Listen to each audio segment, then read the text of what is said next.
Before the word, there was the sound. Before form, there was vibration. The universe did not begin with a bang, but with a hum, a primordial note, a root frequency whose echo still lives within every particle of existence, including you. It is a forgotten lullaby, a sound that sang you into being. Have you ever felt it?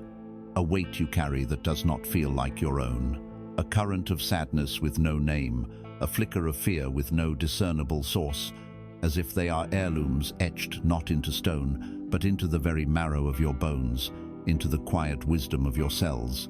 You move through your days in a state of subtle dissonance, a quiet cacophony playing just beneath the surface of your awareness, a feeling that some essential part of you is out of tune with the world, and more importantly, out of tune with yourself.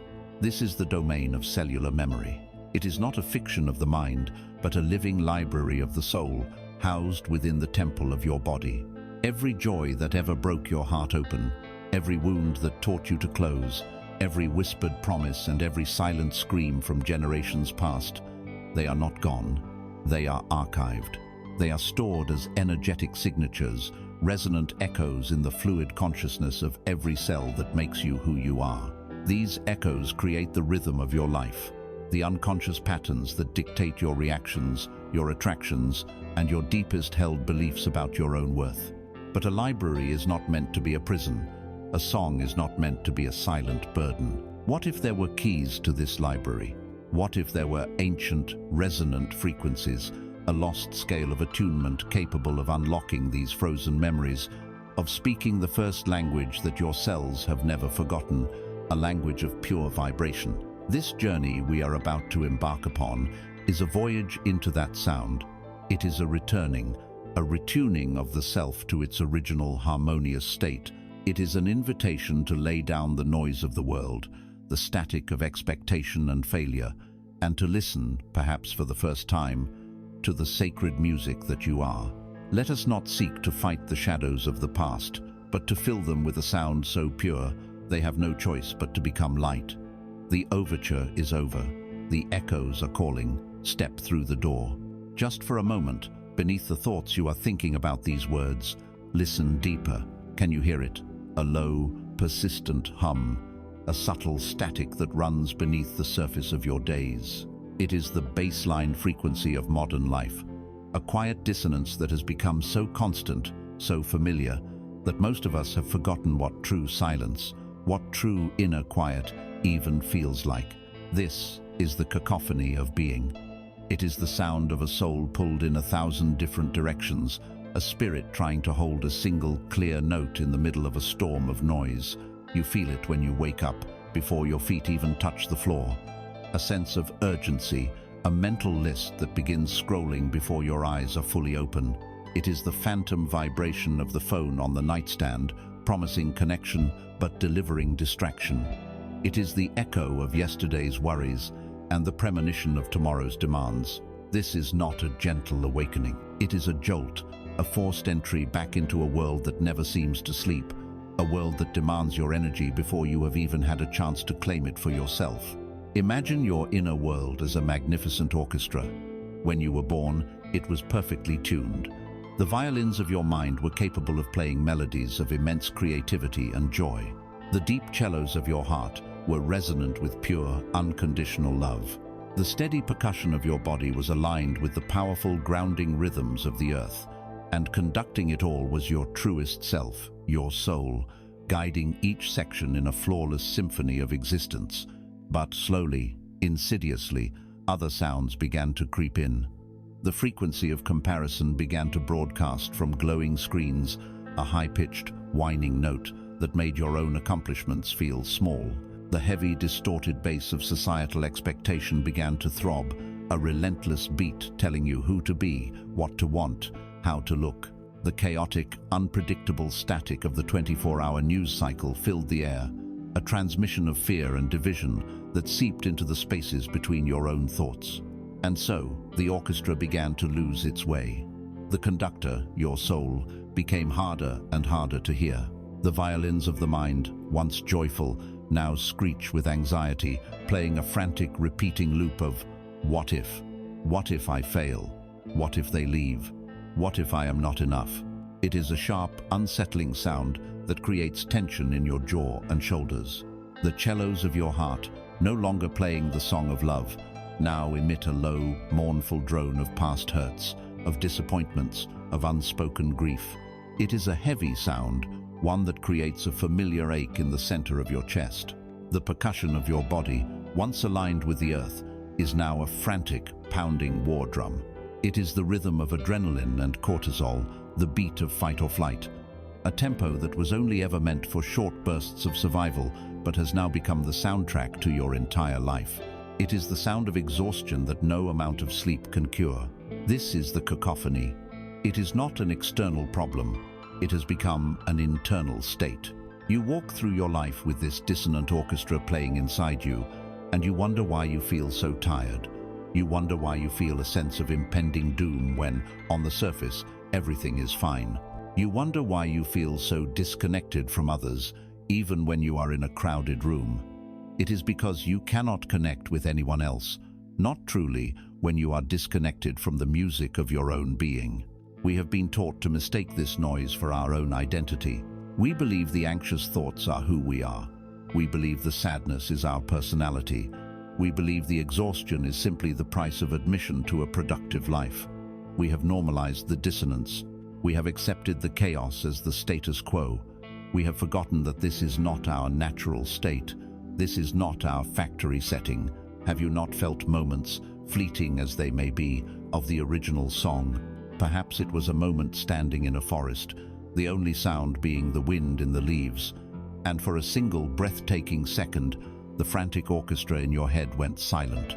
And in that silence, you felt a sense of peace so profound it almost felt like remembering something. Or perhaps it was in a moment of true, unguarded connection with another person or an animal, a moment where the heart's defenses fell away and you felt a warmth, a harmony that felt more real than anything else. These are not accidents. These are moments when the external noise faded just enough for you to hear a single, pure note from your own inner symphony. It is a reminder, a clue, a homing signal from your soul, trying to call its orchestra back to order. It is the universe whispering to you, this chaos is not you. This noise is not your song. You are the silence that holds the noise. You are the music that is waiting to be played. The first step in any healing is acknowledgement. It is to stand still in the center of your own inner chaos and to simply listen without judgment. To recognize the screech of anxiety for what it is, a signal, not an identity. To feel the weight of sadness for what it is, an echo, not a life sentence. To feel the pounding rhythm of stress and to know with absolute certainty that this is not the true rhythm of your heart. We are not here to wage war on the noise. Fighting it only adds another clashing instrument to the cacophony. We are here to do something far more radical, far more powerful. We are here to introduce a new sound. A sound so pure, so fundamental that it does not fight the dissonance, but absorbs it. A resonant frequency that reminds every musician in your inner orchestra of the original key, of the song they were always meant to play together. So let us begin this journey by honoring the chaos you feel. It is real. It is valid. It is the collective symptom of a world that has lost its connection to its own hum. You are not broken. You are simply a finely tuned instrument that has been left in a room filled with static for too long. The feeling of being lost is the first sign that you are ready to be found. The exhaustion from the noise is the first sign that you are ready for the beautiful healing power of resonant sound. Now that we have acknowledged the dissonance that surrounds and fills us, let us begin to trace its origins. Let us look beyond the external world and turn our gaze inward to the silent archives where the original sheet music of this chaotic symphony is stored. We have been taught to think of memory as a filing cabinet in the brain, a collection of images, facts, and stories neatly organized behind the curtain of the conscious mind. We believe it is a thing we access, a place we visit. But what if this is only the smallest part of the story? What if the most profound, most influential memories you possess are not stored in the mind at all? What if they live, breathe, and persist within the very structure that gives you life? This is where we meet the ghost in the cell. The word ghost often brings to mind an apparition, something external to us. But the most persistent ghosts are the ones we carry within. They are the echoes of experiences, the resonant footprints of emotions, so powerful they could not simply pass through us. They had to find a home, and so they settled, like a fine, energetic sediment, in the tissues, muscles, and fluids of the body. This is the essence of cellular memory. It is the understanding that every one of the trillions of cells that form your physical being is a tiny, sentient library, a conscious point of light holding a fragment of your story. Let us return to our metaphor. If your inner world is an orchestra, then your body is the instrument itself. It is the wood of the violin, the brass of the horn, the skin of the drum. An experience of profound trauma, a deep betrayal, or a crushing loss is like a powerful blow to the instrument. The mind, in its brilliant capacity for survival, may forget the details of the blow. It may hide the story from you to protect you, but the instrument always remembers. The wood now carries a resonant scar, a subtle crack in its structure. It can no longer produce the same pure, clear sound it once did. It now plays with the memory of the impact. Think of your body as a living cassette tape and your nervous system as the recording head. Throughout your life, this system is constantly recording. Most experiences are like casual conversations, recorded over and over, leaving little trace. But moments of high emotional charge, intense fear, ecstatic joy, shattering grief, profound love, these moments press the record button with immense force. They are imprinted deeply onto the tape. The conscious mind, the listener, may move on to the next song, but the tape itself holds the magnetic imprint of what came before. The problem arises when these recordings are left unresolved. An emotional wound that was never allowed to heal, a terrified scream that was never allowed to escape, a flood of tears that was held back by a stiff upper lip.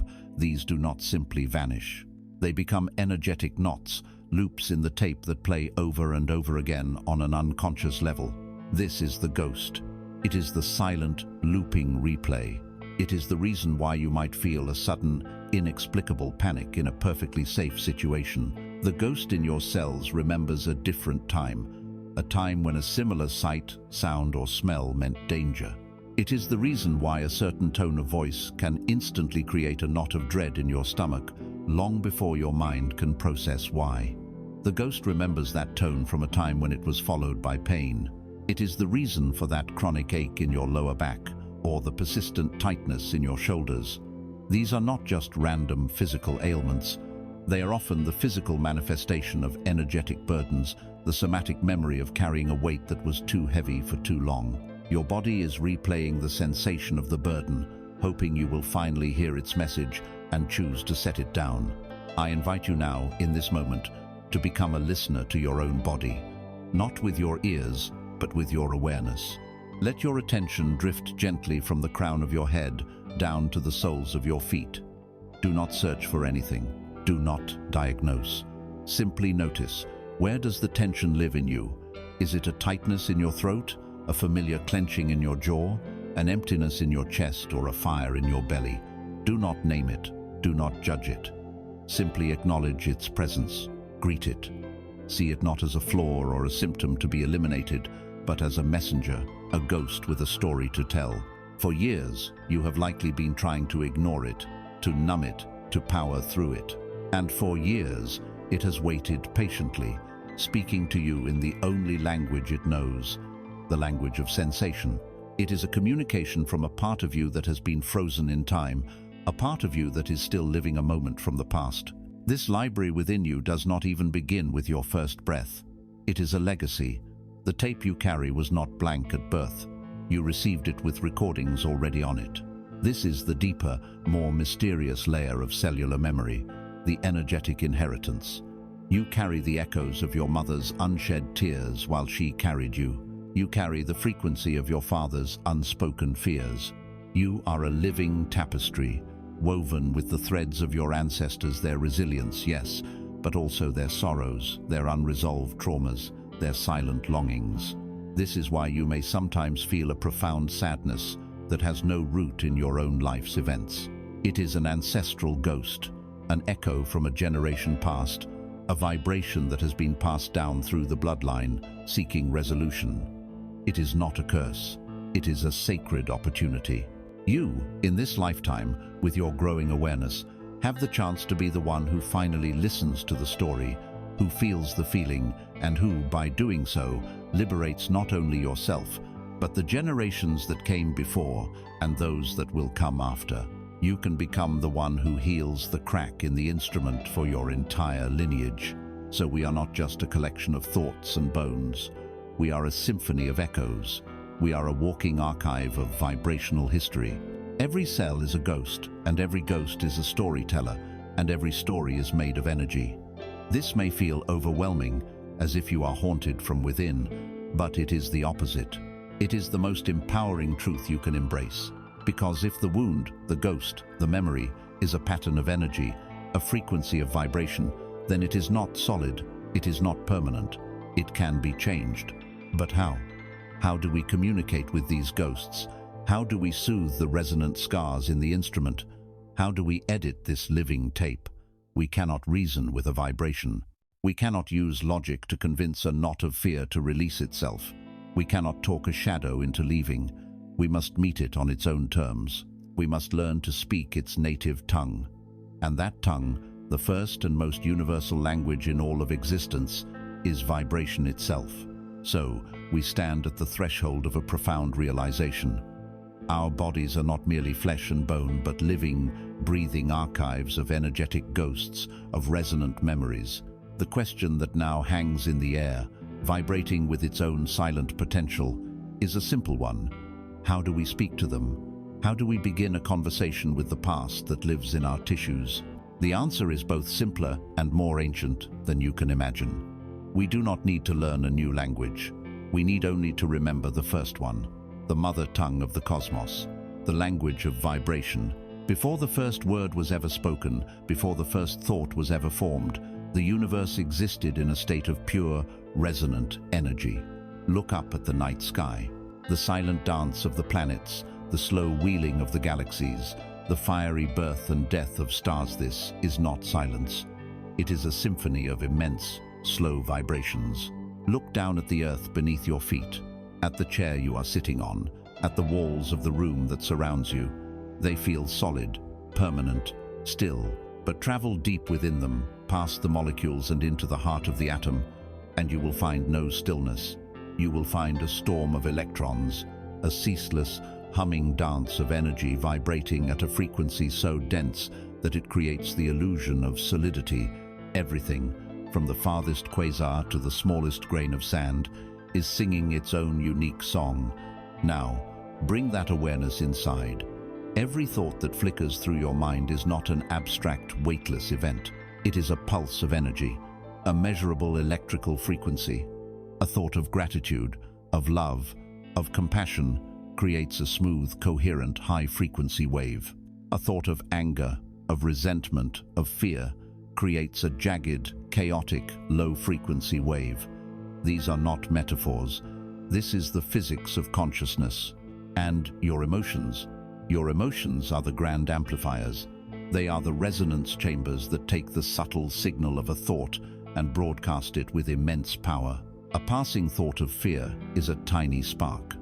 But when your heart engages, when your body floods with the feeling of fear, that spark becomes a wildfire. You are no longer just thinking a frequency, you are becoming that frequency. You are broadcasting it from every single one of your trillions of cells. You are a walking, talking radio tower, sending out a powerful signal that tells the world and the universe what frequency you are currently inhabiting. You have heard of how a trained opera singer can shatter a crystal glass with her voice. Consider the profound truth this reveals. The singer does not attack the glass with force. She does not throw a rock at it. She does something far more subtle and powerful. She finds the one, single, precise note that is the natural resonant frequency of the glass itself. She sings that note, purely and powerfully. The glass, by the laws of physics, must begin to vibrate in sympathy with the sound. It recognizes the note as its own. If the singer holds that note with enough power and purity, the glass cannot contain the energy. Its own structure is overwhelmed by the sympathetic vibration, and it shatters into 1,000 pieces. This is the power of vibration. It is a neutral law. It can dismantle. But what it can dismantle, it can also create. There is a beautiful science called cymatics, which provides a stunning visual demonstration of this truth. In these experiments, sound is projected through a medium like a plate of water or a thin layer of sand. At most frequencies, nothing much happens, or chaos erupts. But at certain specific sacred frequencies, notes that are harmonically related to the geometry of creation, something miraculous occurs. The sand, which a moment before was a chaotic mess, instantly arranges itself into breathtakingly beautiful and complex geometric patterns. Mandalas of exquisite perfection appear out of nowhere. Chaos becomes coherence, dissonance becomes beauty, simply by introducing the right sound. Now, think of the chaotic, energetic sediment in your cells, the ghosts of your past. Think of the internal dissonance, the orchestra playing out of tune. What you are witnessing in these cymatics experiments is a physical law that governs your inner world as well. Your inner state is the sand on the plate. The thoughts and feelings you allow to dominate your consciousness are the sounds being played, and the resulting pattern is the life you experience. This is the deeper meaning behind what many call the law of attraction. It is not a magical system for ordering things from a cosmic catalogue. It is a law of resonant physics. The universe is not a judge, nor is it a genie in a bottle. It is a vast, impartial, resonant field. It does not hear your words of wanting. It feels the vibration of your being. If you broadcast the frequency of lack, of "I do not have enough," the universe, in its perfect impartiality, will resonate with that frequency and orchestrate events, people, and circumstances that perfectly match the feeling of not enough. It has to. It is the law. If, however, you can learn to broadcast the frequency of wholeness, the feeling of gratitude for what you already are, the vibration of love that seeks nothing in return, the universe has no choice but to mirror that harmony back to you. It will arrange reality around you to reflect the beautiful geometric pattern you are broadcasting. This is why the instruction from the ancient masters was never to get anything, but to be everything. You are a living, breathing tuning fork. The world around you, the people in your life, the health of your body, the flow of your abundance, they all vibrate in sympathy with the note you are consistently holding. For too long, we have been holding a note of fear, of scarcity, of separation. We have been holding it for so long, we have mistaken it for our own voice. But it is not. It is merely a habit of vibration, and a habit can be changed. A new note can be learned. A new song can be sung. This brings us to the key that unlocks the door. If vibration is the universal language, and if specific frequencies can turn chaos into order, then the most vital question a human can ask is, what are the frequencies that heal? What are the notes that create the sacred geometry of a whole and liberated soul? What if there were specific, sound-specific vibrations that are known to speak directly to the ghosts in our cells? Sounds that can resonate with the crack in the instrument and mend it. Sounds that can overwrite the scratch on the tape with a melody of pure love. What if such a system of sound already exists, not as a New Age invention, but as an ancient, rediscovered secret? A master scale of attunement, a set of keys designed to unlock every door in the inner sanctum of your being. This is not a fantasy. This is the promise that lies at the heart of our journey. Let us now explore this ancient scale, this divine technology of sound. And so we arrive, not at an invention, but at a rediscovery. We stand before a sacred sonic toolset, a set of frequencies so pure, so fundamental, they are said to be the mathematical signatures of creation itself. They are the notes that sing matter into form, the vibrations that underpin the sacred geometry of the universe.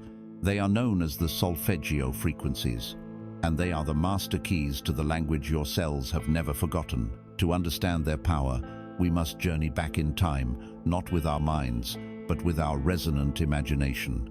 Picture, if you will, ancient monasteries perched on windswept hills, their stone walls thick with silence and prayer. Imagine monks whose lives were dedicated to a single purpose: communion with the divine. In an age without the constant distraction and noise that we now call normal, their senses were attuned to the subtlest of energies, and their primary technology for this communion, their most sacred tool for elevating consciousness, was sound. They practiced a form of chanting, known to us now as Gregorian chants. But to believe these were merely songs of praise is to see only the surface. These were formulas of vibration. They were a form of sonic engineering, a sacred science of acoustics designed to create specific spiritual effects. The monks knew, either by divine revelation or by centuries of empirical practice, that certain tones, sung in certain combinations, could still the restless mind, open the compassionate heart, dissolve feelings of separateness, and bring the entire being into a state of profound harmony with the Creator. It was said that in the presence of these chants, miracles were not uncommon, for the sound created a vibrational environment where the veil between the physical and the spiritual became thin. At the heart of these powerful chants was a specific musical scale, a sequence of 6 tones. This was not the familiar do, re, mi scale we know today. This was something older, more potent, a scale that was believed to have been lost to time. Its legacy was preserved in a single famous hymn, the medieval hymn to Saint John the Baptist. The hymn was unique because each of the first 6 lines of the Latin text began on a successive note of this forgotten scale. The text itself was a prayer, an invocation for liberation. Ut quaent laxis resonare fibris mira gestorum famili tuorum, solve polluti labii reatum, sancte Iohannes. It translates to, so that your servants may, with loosened voices, resonate the wonders of your deeds, cleanse the guilt from our stained lips, O Saint John. Think on this. The very purpose of the hymn, the sonic formula itself, was to loosen the vocal cords, the physical expression of our truth, and to cleanse guilt. It was a formula for purification and liberation, encoded in sound. The notes themselves were the medicine: ut, re, mi, fa, so, la. This was the original solfeggio scale. But as the centuries passed, musical temperament and tuning practices shifted. The precise mathematical relationships between the notes were altered. The scale of 12 equal-tempered notes we use today became the standard, a system more versatile for complex instrumental music, but one that sacrificed the pure, resonant integrity of these ancient tones. And so, the original solfeggio scale, with its profound healing capabilities, was effectively lost. It faded from common use, its secrets preserved only in the whispers of forgotten texts and the resonant memory of those ancient monastery stones waiting to be heard again. Its rediscovery in the late 20th century is a story of mystery and synchronicity in itself. Through a combination of intuitive guidance and meticulous research into sacred texts, particularly the Bible's Book of Numbers, a physician named Dr. Joseph Puleo found a repeating pattern of codes. By applying an ancient method of numerical reduction to the verses, he uncovered a series of 6 repeating numbers. These numbers, when understood as frequencies measured in hertz, perfectly corresponded to the 6 lost notes of the original solfeggio scale. The secret was not lost, merely hidden in plain sight, encoded within the very fabric of ancient scripture. This scale, then, is the ring of master keys for the soul that we have been seeking. Imagine you have been walking through the grand mansion of your own being, believing most of the doors were locked forever. The door to your deepest fears, the door to your childhood trauma, the door to unconditional self-love, the door to your authentic voice, the door to your intuition. You have rattled the knobs, and perhaps even tried to force them open, to no avail. These frequencies are the keys to those doors, but they were not forged by man. They were discovered.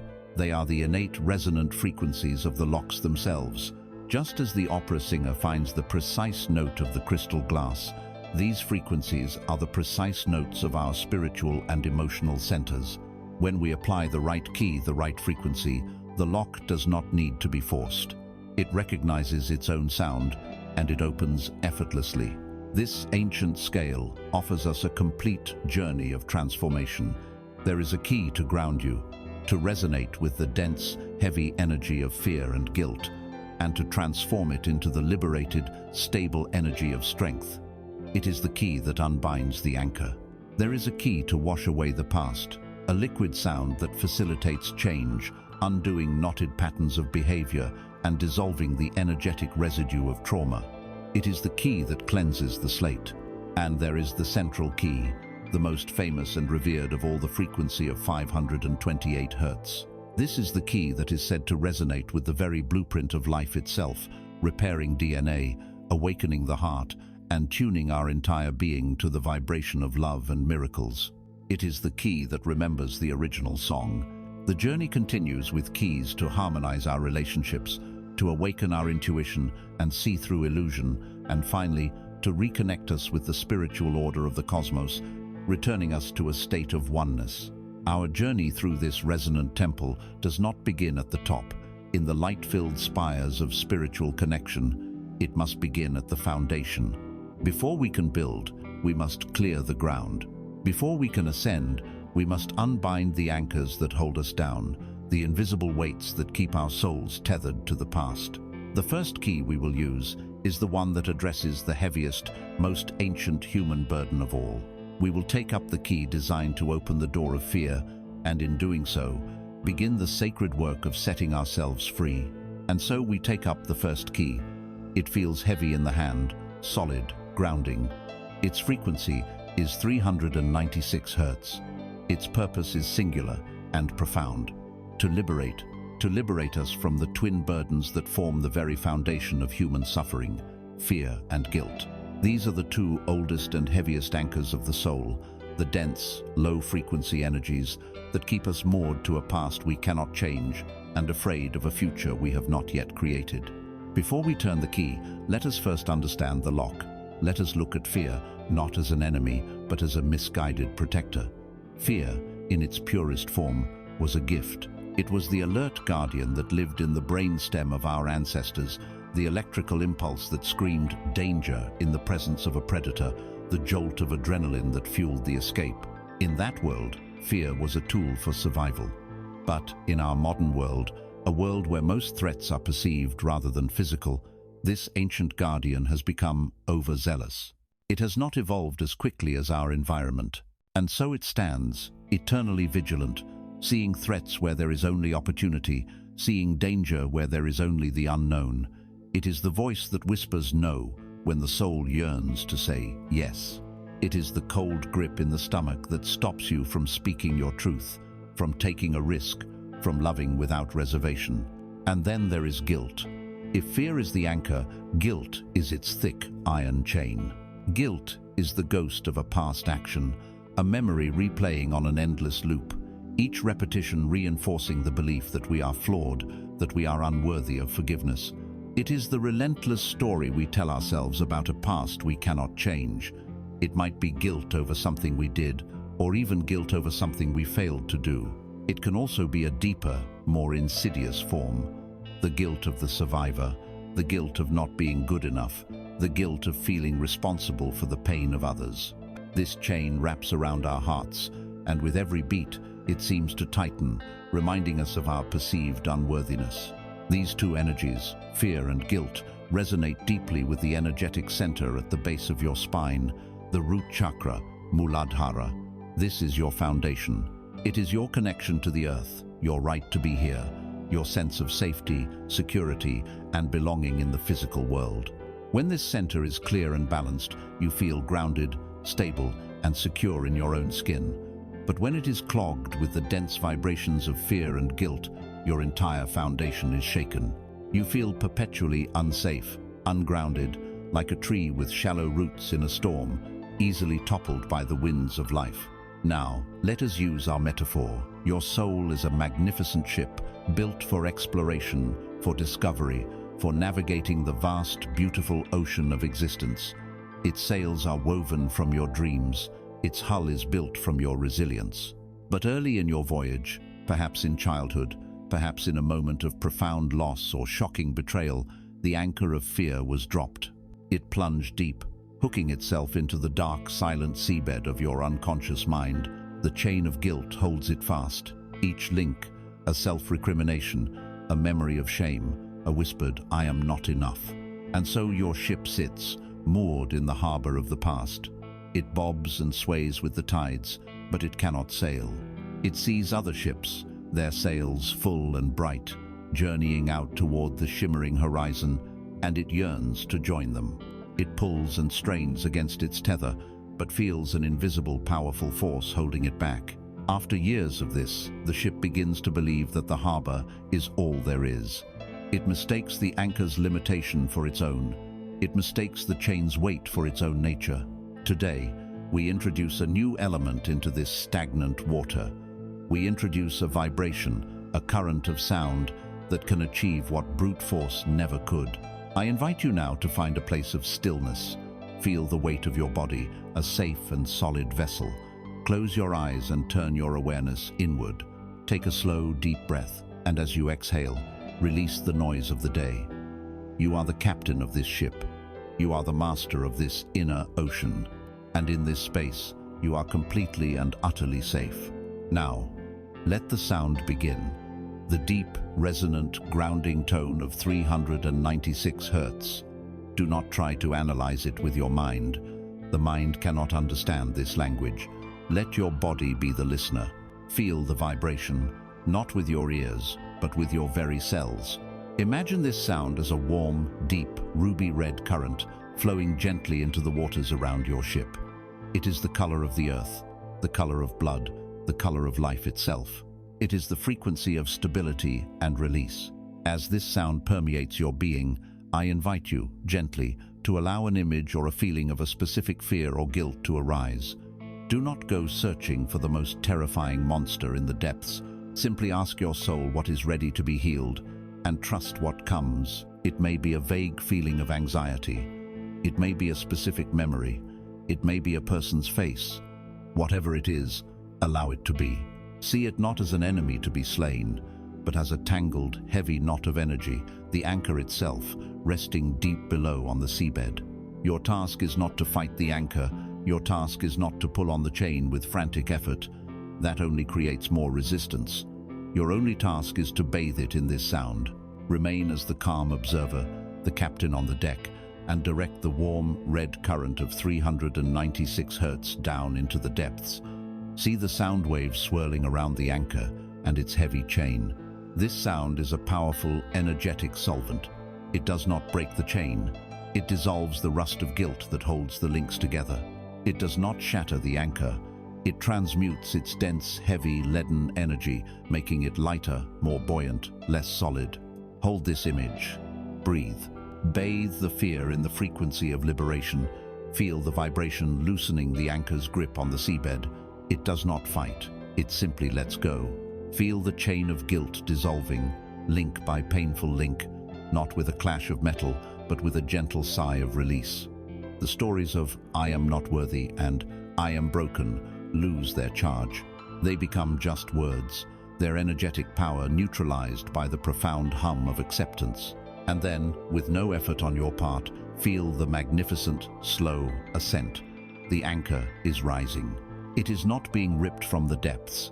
It is floating, effortlessly, drawn upward by the very sound that is liberating it. It rises through the water, and as it emerges into the light, you see that it is no longer a menacing, jagged thing of iron. It has been transformed. It is now a smooth, solid, grounding stone, a beautiful stone of onyx or hematite.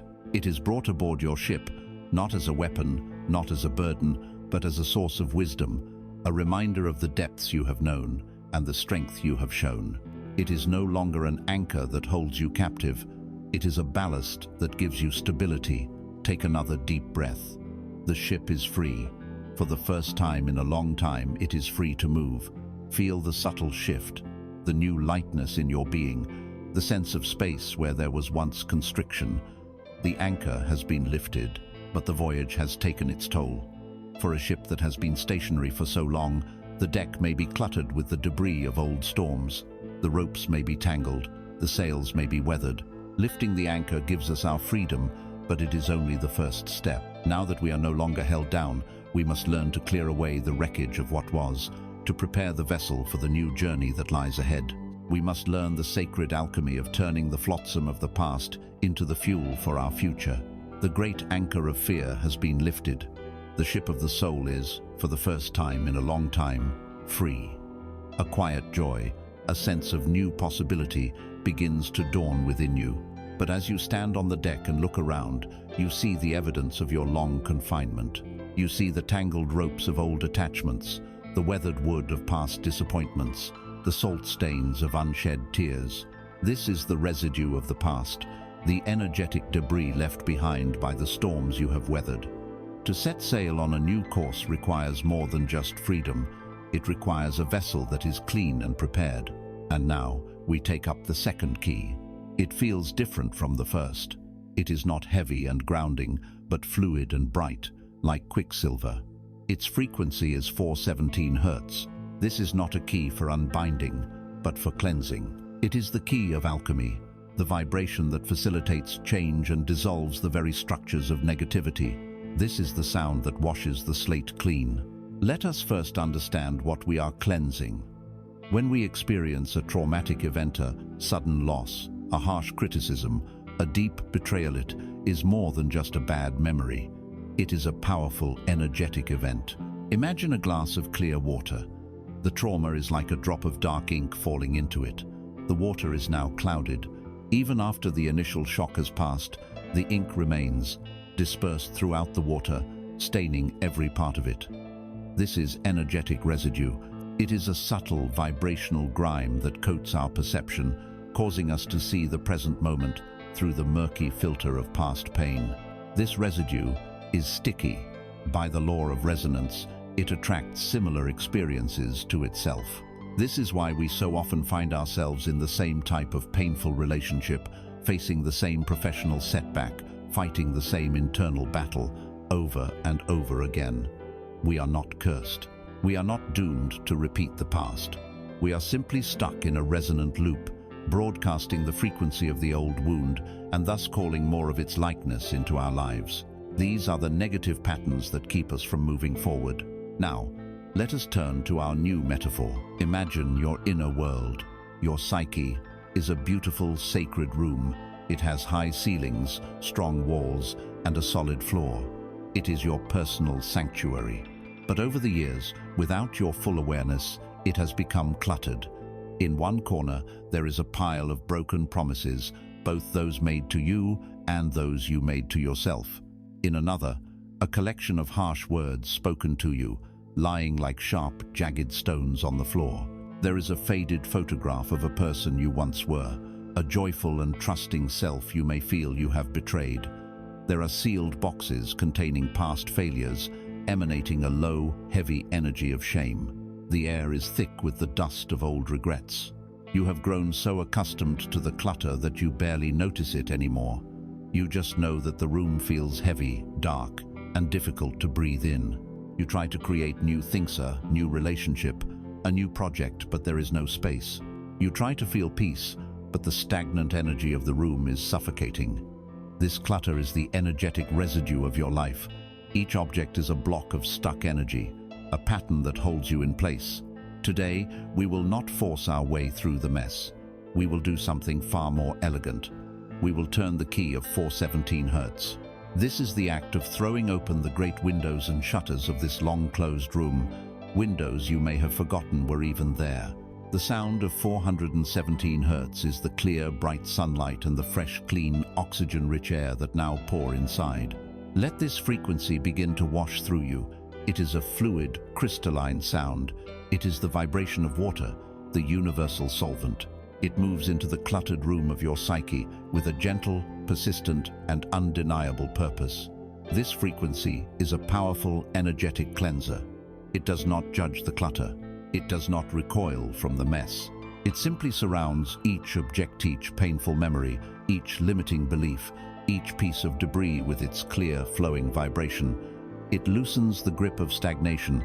It dissolves the energetic glue that has held these patterns in your life for years. As this cleansing sound flows through your being, I invite you to adopt the perspective of the gentle alchemist. Do not run from the memories or feelings that surface. Do not identify with them. See them for what they are. Simply objects in the room, blocks of stuck energy that are now being illuminated by the light. Let a memory surface, one that has caused you pain. Perhaps a relationship that ended badly.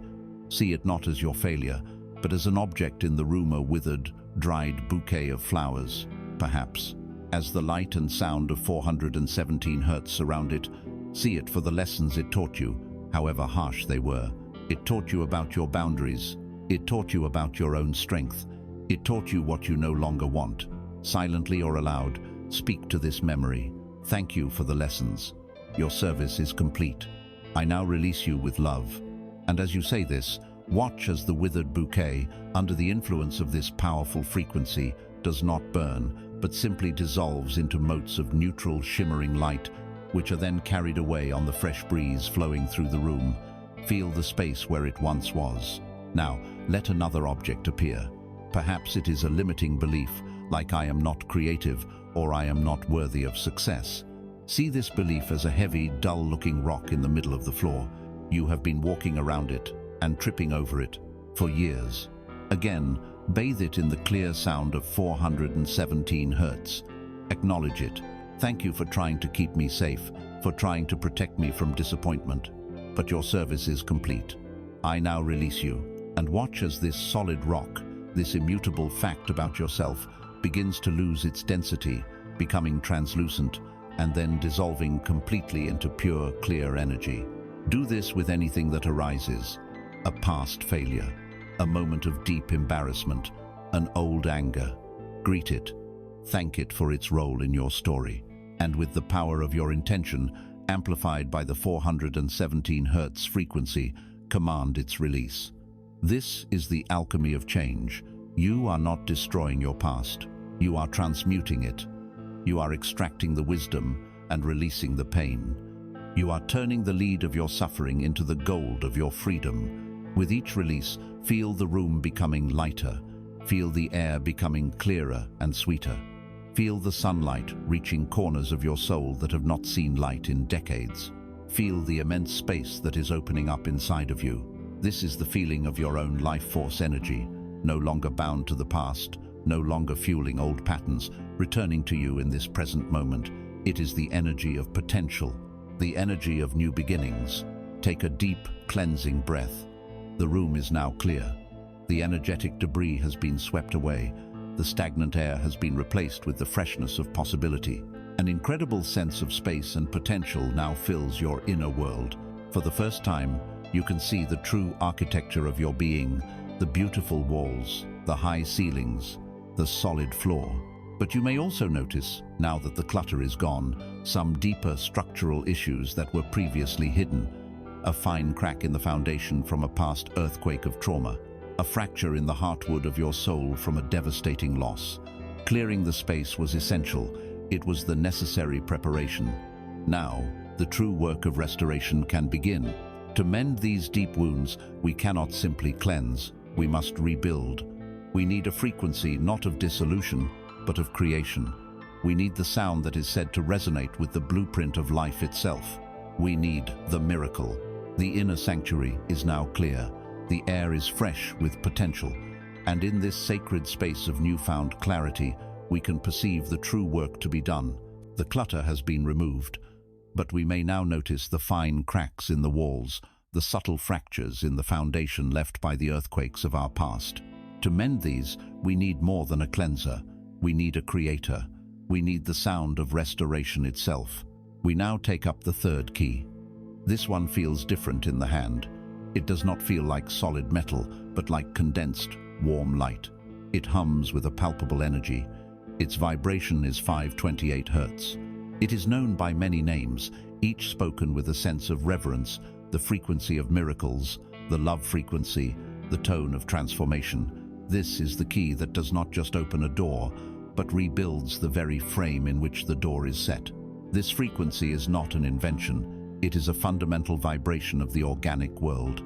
It is the frequency that bees are said to hum at as they pollinate the earth, weaving a web of life. It is said to resonate with the sound of chlorophyll absorbing sunlight, the very process that turns light into life. It is the mathematical heartbeat of the rainbow. In every corner of nature where you see regeneration, transformation, and life blossoming, the echo of 528 Hz is present. It is the sound of life repairing and reaffirming itself. In the original Solfeggio scale, this note was designated MI from the line Mira Gestorum, which translates to the wonder of your deeds. It is no coincidence that the word miracle stems from this same root. The ancients understood that this specific vibration was a gateway to the miraculous, a conduit for divine intervention and profound healing. This ancient wisdom is now echoing in our modern world.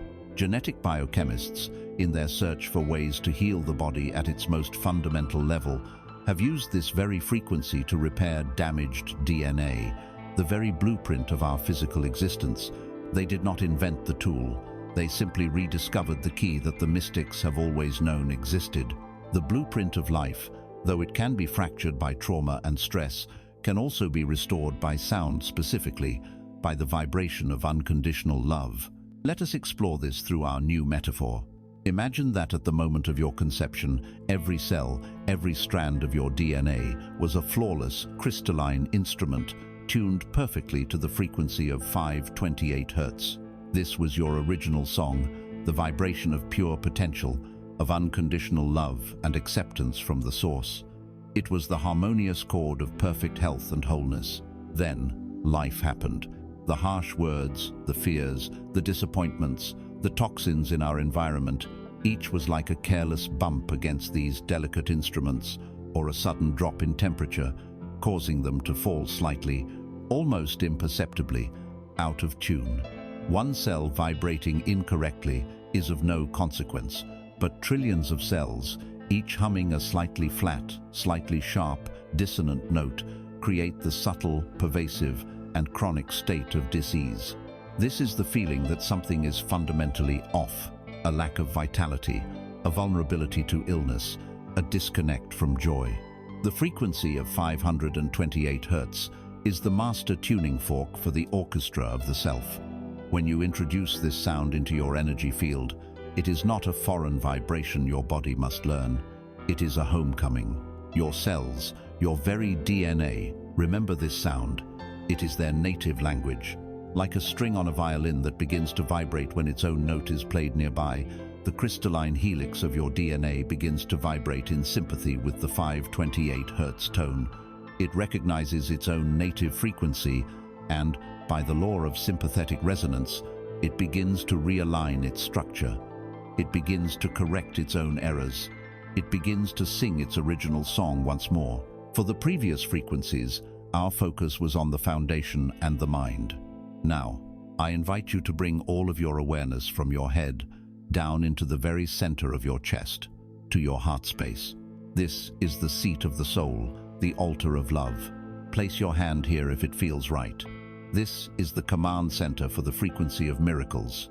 And now, let the sound of 528 Hz begin. It may feel different from the others. It may feel warm, expansive, golden. Do not listen with your ears. Listen with your heart. Let the sound enter not through your ear canals, but directly into your heart center, as if it were the most nourishing food imaginable. Visualize a small golden sun igniting in your heart space, right beneath your hand. With every wave of the 528 Hz frequency that you hear, this sun glows brighter, warmer, more radiant. This is the sun of unconditional love. It does not ask if you are worthy of its warmth. It does not ask what you have done to earn its light. Its nature is simply to shine, and in its shining, all is healed. Feel this golden liquid light, this resonant love, beginning to flow out from your heart. Feel it pouring down into your solar plexus, melting any remaining knots of anxiety and fear into warm acceptance. Feel it flowing down into your root, filling your foundation with a loving sense of safety. It flows down through your legs, into your feet, connecting you to the earth with threads of golden light. Now feel the warmth rise. It flows up into your throat, dissolving the lump of unspoken words, giving you silent permission to speak your truth with love. It flows into your mind, bathing every thought, every neuron, every memory in this golden light of compassion. Thoughts of self-criticism and judgment cannot survive in this frequency. They simply dissolve. Feel the golden light expanding outward now, from the central channel of your body into every single cell. Your liver, your lungs, your bones, your every part of you is being bathed in and tuned to the frequency of love. Feel it radiating from your skin until you are seated in a vibrant, breathing sphere of golden light. Every cell in your body is now vibrating at 528 Hertz. Every cell is singing the song of love. Stay in this state. Breathe it in. This is your natural state. This is your home frequency. Healing in this state is not a struggle. It is a natural consequence. A miracle is not the suspension of the laws of nature. It is the activation of a higher law, the law of love, which supersedes and reorganizes all lower laws of fear and separation. In this frequency, forgiveness is effortless. Peace is your baseline, and your body, freed from the dissonance of stress and trauma, can now perform its own miracles of regeneration. You have felt the chaos of being out of tune. You have felt the cleansing of the debris. You have now felt the profound restorative love that mends the very core of your being. You have experienced the journey from dissonance to harmony. But as you rest in this beautiful golden light, a question may arise in the quiet corners of your mind. Who is it that has been aware of this entire process? Who is the silent witness that was present for the fear, that observed the cleansing, and that is now experiencing this bliss? To truly anchor this healing, to make it a new way of life rather than a fleeting experience, we must become acquainted with the one who is watching the show, not the show itself. The question echoes in the golden stillness of the heart, a gentle inquiry arising from the peace you have just cultivated. Who is this I that has witnessed this entire journey? Who is this silent, unchanging presence that was aware of the anchor of fear, that watched the cleansing of the debris, and that now feels the warmth of love? The answer to this question is the key to lasting freedom, the secret to transmuting a momentary state of peace into an enduring way of being. For most of your life, you have mistaken yourself for the voice in your head, the commentator, the narrator, the planner, the worrier, the judge, that incessant stream of thought that analyzes the past and rehearses the future. You believed you were that voice.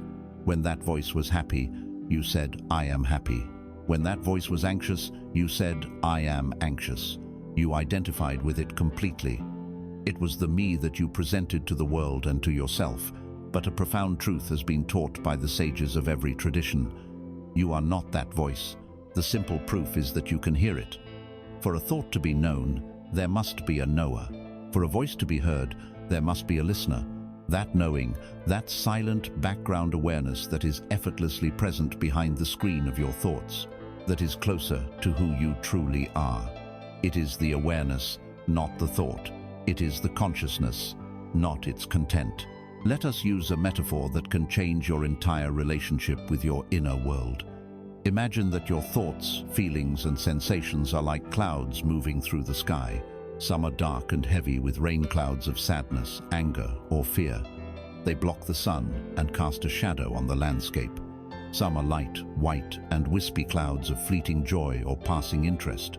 Some are dramatic and fiery at sunset, while others are a uniform grey blanket of boredom. The one thing they all have in common is this: they are impermanent.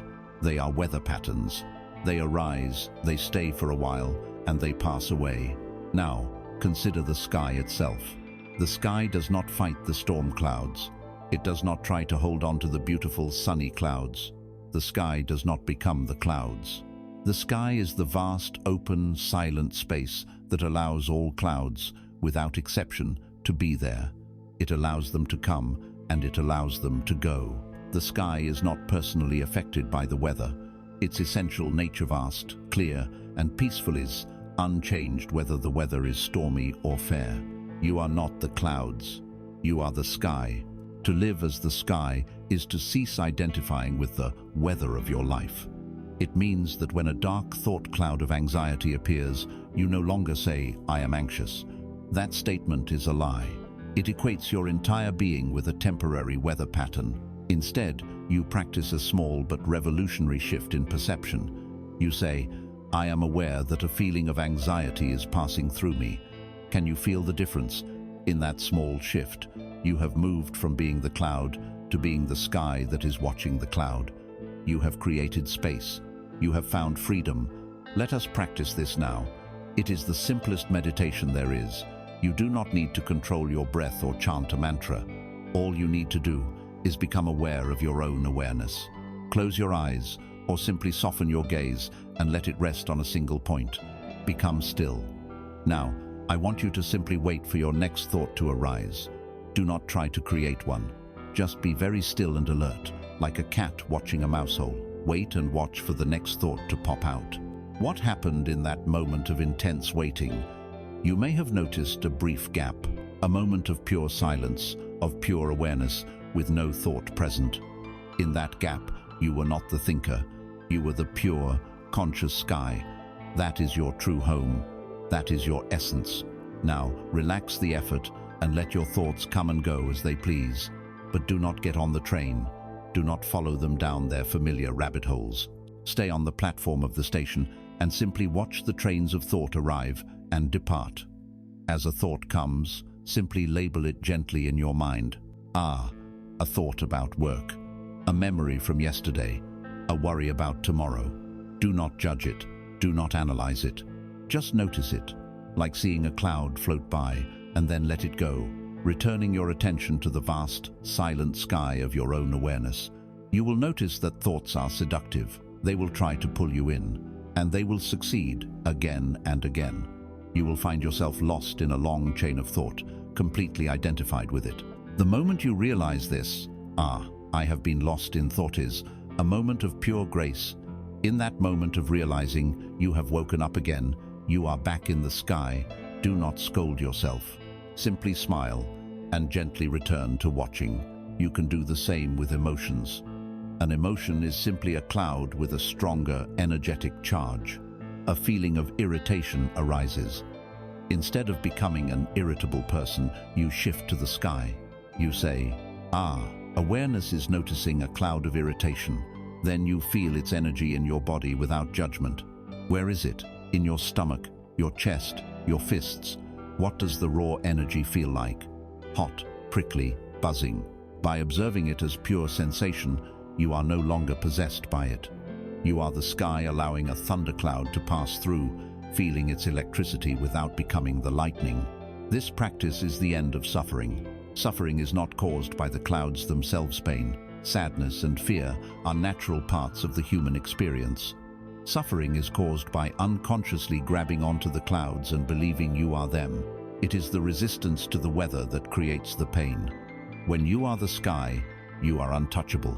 You are peace itself, allowing the drama of the world to unfold within you without disturbing your core of stillness. From this new vantage point, from this vast, silent, peaceful sky of your own being, you can now look down with compassionate detachment at the landscape of your life. The first part of that landscape, the most immediate, the most tangible, is your own physical body. The body, which we have already learned, is a living archive, a record of every storm it has weathered, every season it has endured. Now, as the sky of awareness, not as the anxious thinker or the fearful self, we can begin to explore this archive. We can read its stories without getting lost in them. We can feel its sensations without being consumed by them. We can bring the healing light of our own conscious presence to the earth of our own body. From the serene and spacious sky of awareness, we now turn our loving gaze downward to the earth of our own being. The physical body. For most of our lives, we have treated it as a machine to be maintained, a vehicle to be fueled and driven, or worse, an adversary to be battled, disciplined, and forced into submission. We resent it for its pain, we judge it for its appearance, we ignore it until it screams for our attention. Today, we begin to change that relationship entirely. We learn to see the body as it truly is, a living archive, a sacred scroll upon which every moment of our existence is meticulously written. We are not mechanics trying to silence a noisy engine. We are archaeologists, gently brushing away the dust of time to reveal the story written in the stone. We are librarians, learning to read the silent language of the volumes that are stored on the shelves of our own anatomy. This is not a metaphor, it is a literal, energetic truth. Every joy you have ever felt left a resonant imprint of openness and flow. And every trauma, every fear, every unresolved emotion was stored away as a dense, contracted pattern of energy in your muscles, your organs, and your connective tissues. Let us use a new map. Imagine your body is an ancient, hand-drawn cartography of your soul's journey on this earth. The smooth, clear plains of your skin might tell of a life of peace and gentleness. The strong, rooted trees of your legs might speak of resilience and a deep connection to your path. These are the easy parts of the map to read. But what of the other marks? The chronic ache in your lower back that never quite goes away. The tight, knotted, mountainous terrain of your shoulders. The swampy, heavy, uneasy feeling that so often lives in your gut. The mechanistic view would call these symptoms to be eradicated. The spiritual view sees them as markers on the map. They are the X that indicates precisely where treasure is buried. This treasure is not gold or jewels.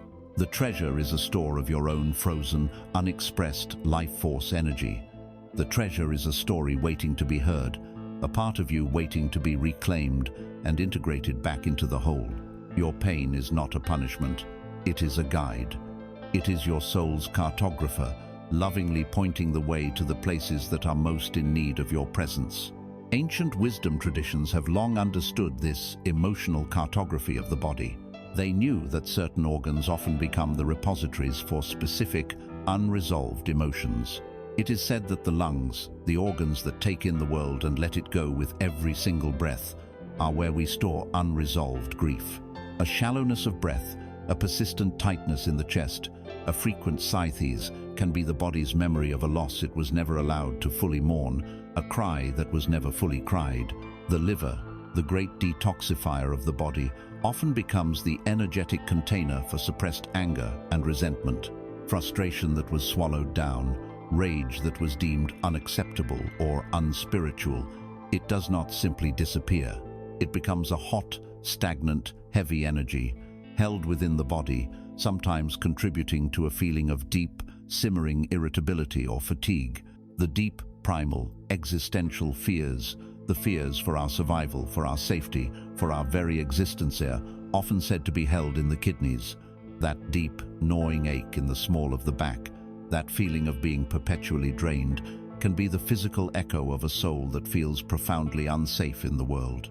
The gut, our magnificent second brain, is where we digest and process life itself. When we cannot stomach a situation, when we are consumed by chronic worry and anxiety, this is where the energy stagnates, creating a host of digestive unease and a feeling of being constantly unsettled. And the heart, of course, the heart holds it all. It holds the resonant memory of every moment of pure, unguarded love and connection. But it also holds the fractures of heartbreak, the armor of betrayal, the weight of loneliness. Now, from your place as the vast, silent sky of awareness, we will begin a gentle exploration of your own living archive. This is not a meditation of fixing, but of listening. Your presence, your loving, non-judgmental awareness, is the only tool you need. Let a gentle beam of your awareness begin to shine down, starting at the soles of your feet. Feel the ground beneath them. These feet have carried you through your entire life. What is their story? Are they tired? Are they tense? Simply notice and bathe them in the light of your awareness. Silently ask them, "What do you hold for me?" Then listen. Listen not for words, but for feelings, images, sensations. Slowly, let your awareness travel up into your legs, the pillars of your being. Feel their strength, but also any weakness or pain. Do they feel energized or heavy? Do they feel eager to move forward or hesitant and stuck? Just listen. Bring your awareness now into the great bowl of your pelvis, your hips, and your lower back. This is a center of creativity, of relationship, and of deep-seated security. So much is stored here. Without judgment, simply feel this area. Is there tightness, numbness, a dull ache? These are not flaws. They are messages. They are chapters in your archive. Shine the warm light of your awareness here and let this part of you know that it is finally being heard. Travel upward into your belly and your gut. Rest your awareness here. This is the home of your intuition, your gut feelings. How does it feel now? Is it calm and soft, or tight and anxious? Breathe into this space, creating softness, creating room. Let the stories held here begin to gently unwind, just by virtue of your loving attention. Now, bring your focus to your heart center and your chest. Feel the rhythm of your heart, the expansion and contraction of your lungs. This is the center of your connection to yourself and to all of life. Feel for any walls, any armor, any heaviness. You do not need to tear them down. Simply by noticing them with love, you are already introducing the possibility of them melting. Let your awareness flow into your shoulders. Feel the weight they carry. Is it your weight, or are you carrying the burdens of others, the weight of the world? With your next exhalation, consciously give yourself permission to let that weight begin to dissolve, to slide off your shoulders. Finally, bring your awareness into your throat, your jaw, and your face. Feel for the tightness of unspoken words in your throat. Feel the clenching of your jaw, holding back frustration or determination. Feel the subtle mask of your facial expression.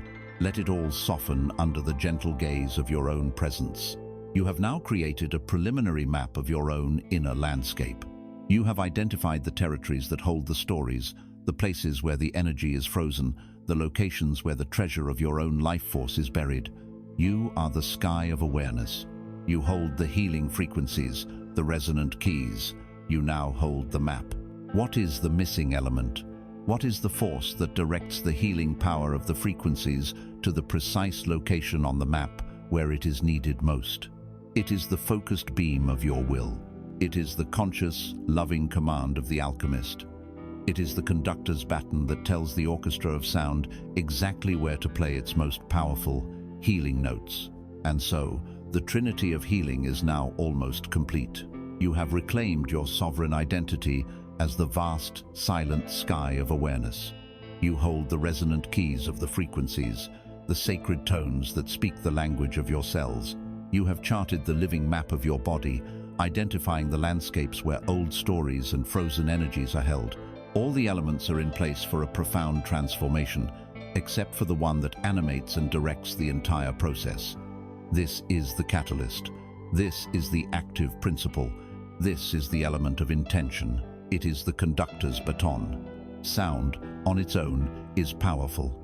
The frequencies we are working with carry an innate intelligence, a healing resonance that will benefit you even if you listen passively. To simply be in their presence is to receive a gift. But to listen passively is to stand in a brightly lit room, allowing a diffuse, gentle light to illuminate everything at once.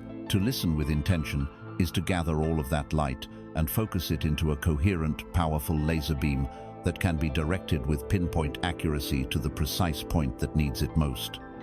The diffuse light is pleasant. The laser can cut through steel. An intention is not a hope. It is not a wish. It is not a desperate plea sent out into the void. A hope or a wish comes from a place of lack, vibrating at the frequency of "I do not have this." An intention is a clear, calm, focused directive from the core of your being. It is the arrow, and your life force is the bow. It is a declaration of purpose. It is the voice of the conscious creator, who is no longer a victim of circumstance, but an active participant in their own healing and evolution. The universe does not respond to neediness, it responds to clarity. Let us return to our metaphor of the river. The Solfeggio frequencies are like a great, powerful river of healing energy flowing past you. If you simply stand on the bank and listen, you will feel its cool spray on your skin and the powerful hum of its presence. This is passive listening. It is beneficial, but its effects are generalized, washing over your entire being. But you are no longer a passive bystander. You are a conscious cartographer. You have mapped your inner landscape. You know that there is a parched field of unresolved grief in your heart space. You know there is a patch of arid desert, the memory of a past failure, that drains your confidence. These are the places that need the water most. Intention is the act of kneeling down, plunging your hands into the rich soil of your own being, and digging a channel. With every focused thought, with every clear declaration, you create a conduit from the great river of sound directly to the land that is thirsty. You are telling the water precisely where to go. You are saying, "Here, this is the place. Bring your life-giving energy to this specific point." This is the difference between a flood and a sophisticated irrigation system. Both involve water, but one is chaotic, and the other is creative, conscious, and miraculously effective. In the strange and wonderful world of quantum physics, there is a principle known as the observer effect. It demonstrates that at the subatomic level, the universe does not exist in a fixed, definite state until it is observed. A particle exists as a cloud of probability, a wave of infinite potential, until the moment a conscious observer focuses their attention on it. The very act of observation, of focused consciousness, collapses the infinite wave of potential into a single, tangible reality. Your inner world operates on a similar principle. Your unhealed trauma exists as a cloud of painful potential. Your future exists as a cloud of infinite possibilities. Your focused intention is the act of observation that collapses the cloud.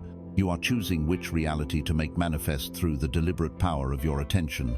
When you set an intention to heal a specific issue, you are collapsing the infinite healing potential of the sound frequency into a single, focused outcome. You are telling the universe, "Of all the possibilities, I choose this one. I choose healing. I choose release. I choose wholeness." So how do we create a powerful intention? The process is simple, but it must be done with presence. First, your intention must be clear and simple. The universe responds to the clean energy of clarity, not the muddy energy of complexity. Before you begin a listening session, take a moment.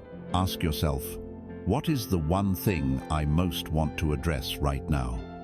Perhaps the answer is, my intention is to release the anger I hold in my body. Or, my intention is to open my heart to forgiving my father. Or, my intention is to dissolve my fear of public speaking. Be specific, be clear. Second, phrase your intention in the positive and in the present. The language of energy does not process negatives well.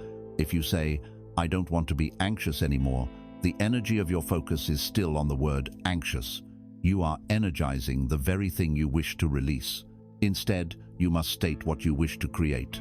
The intention becomes, "My intention is to cultivate a state of deep inner peace and calm." Feel the vibrational difference.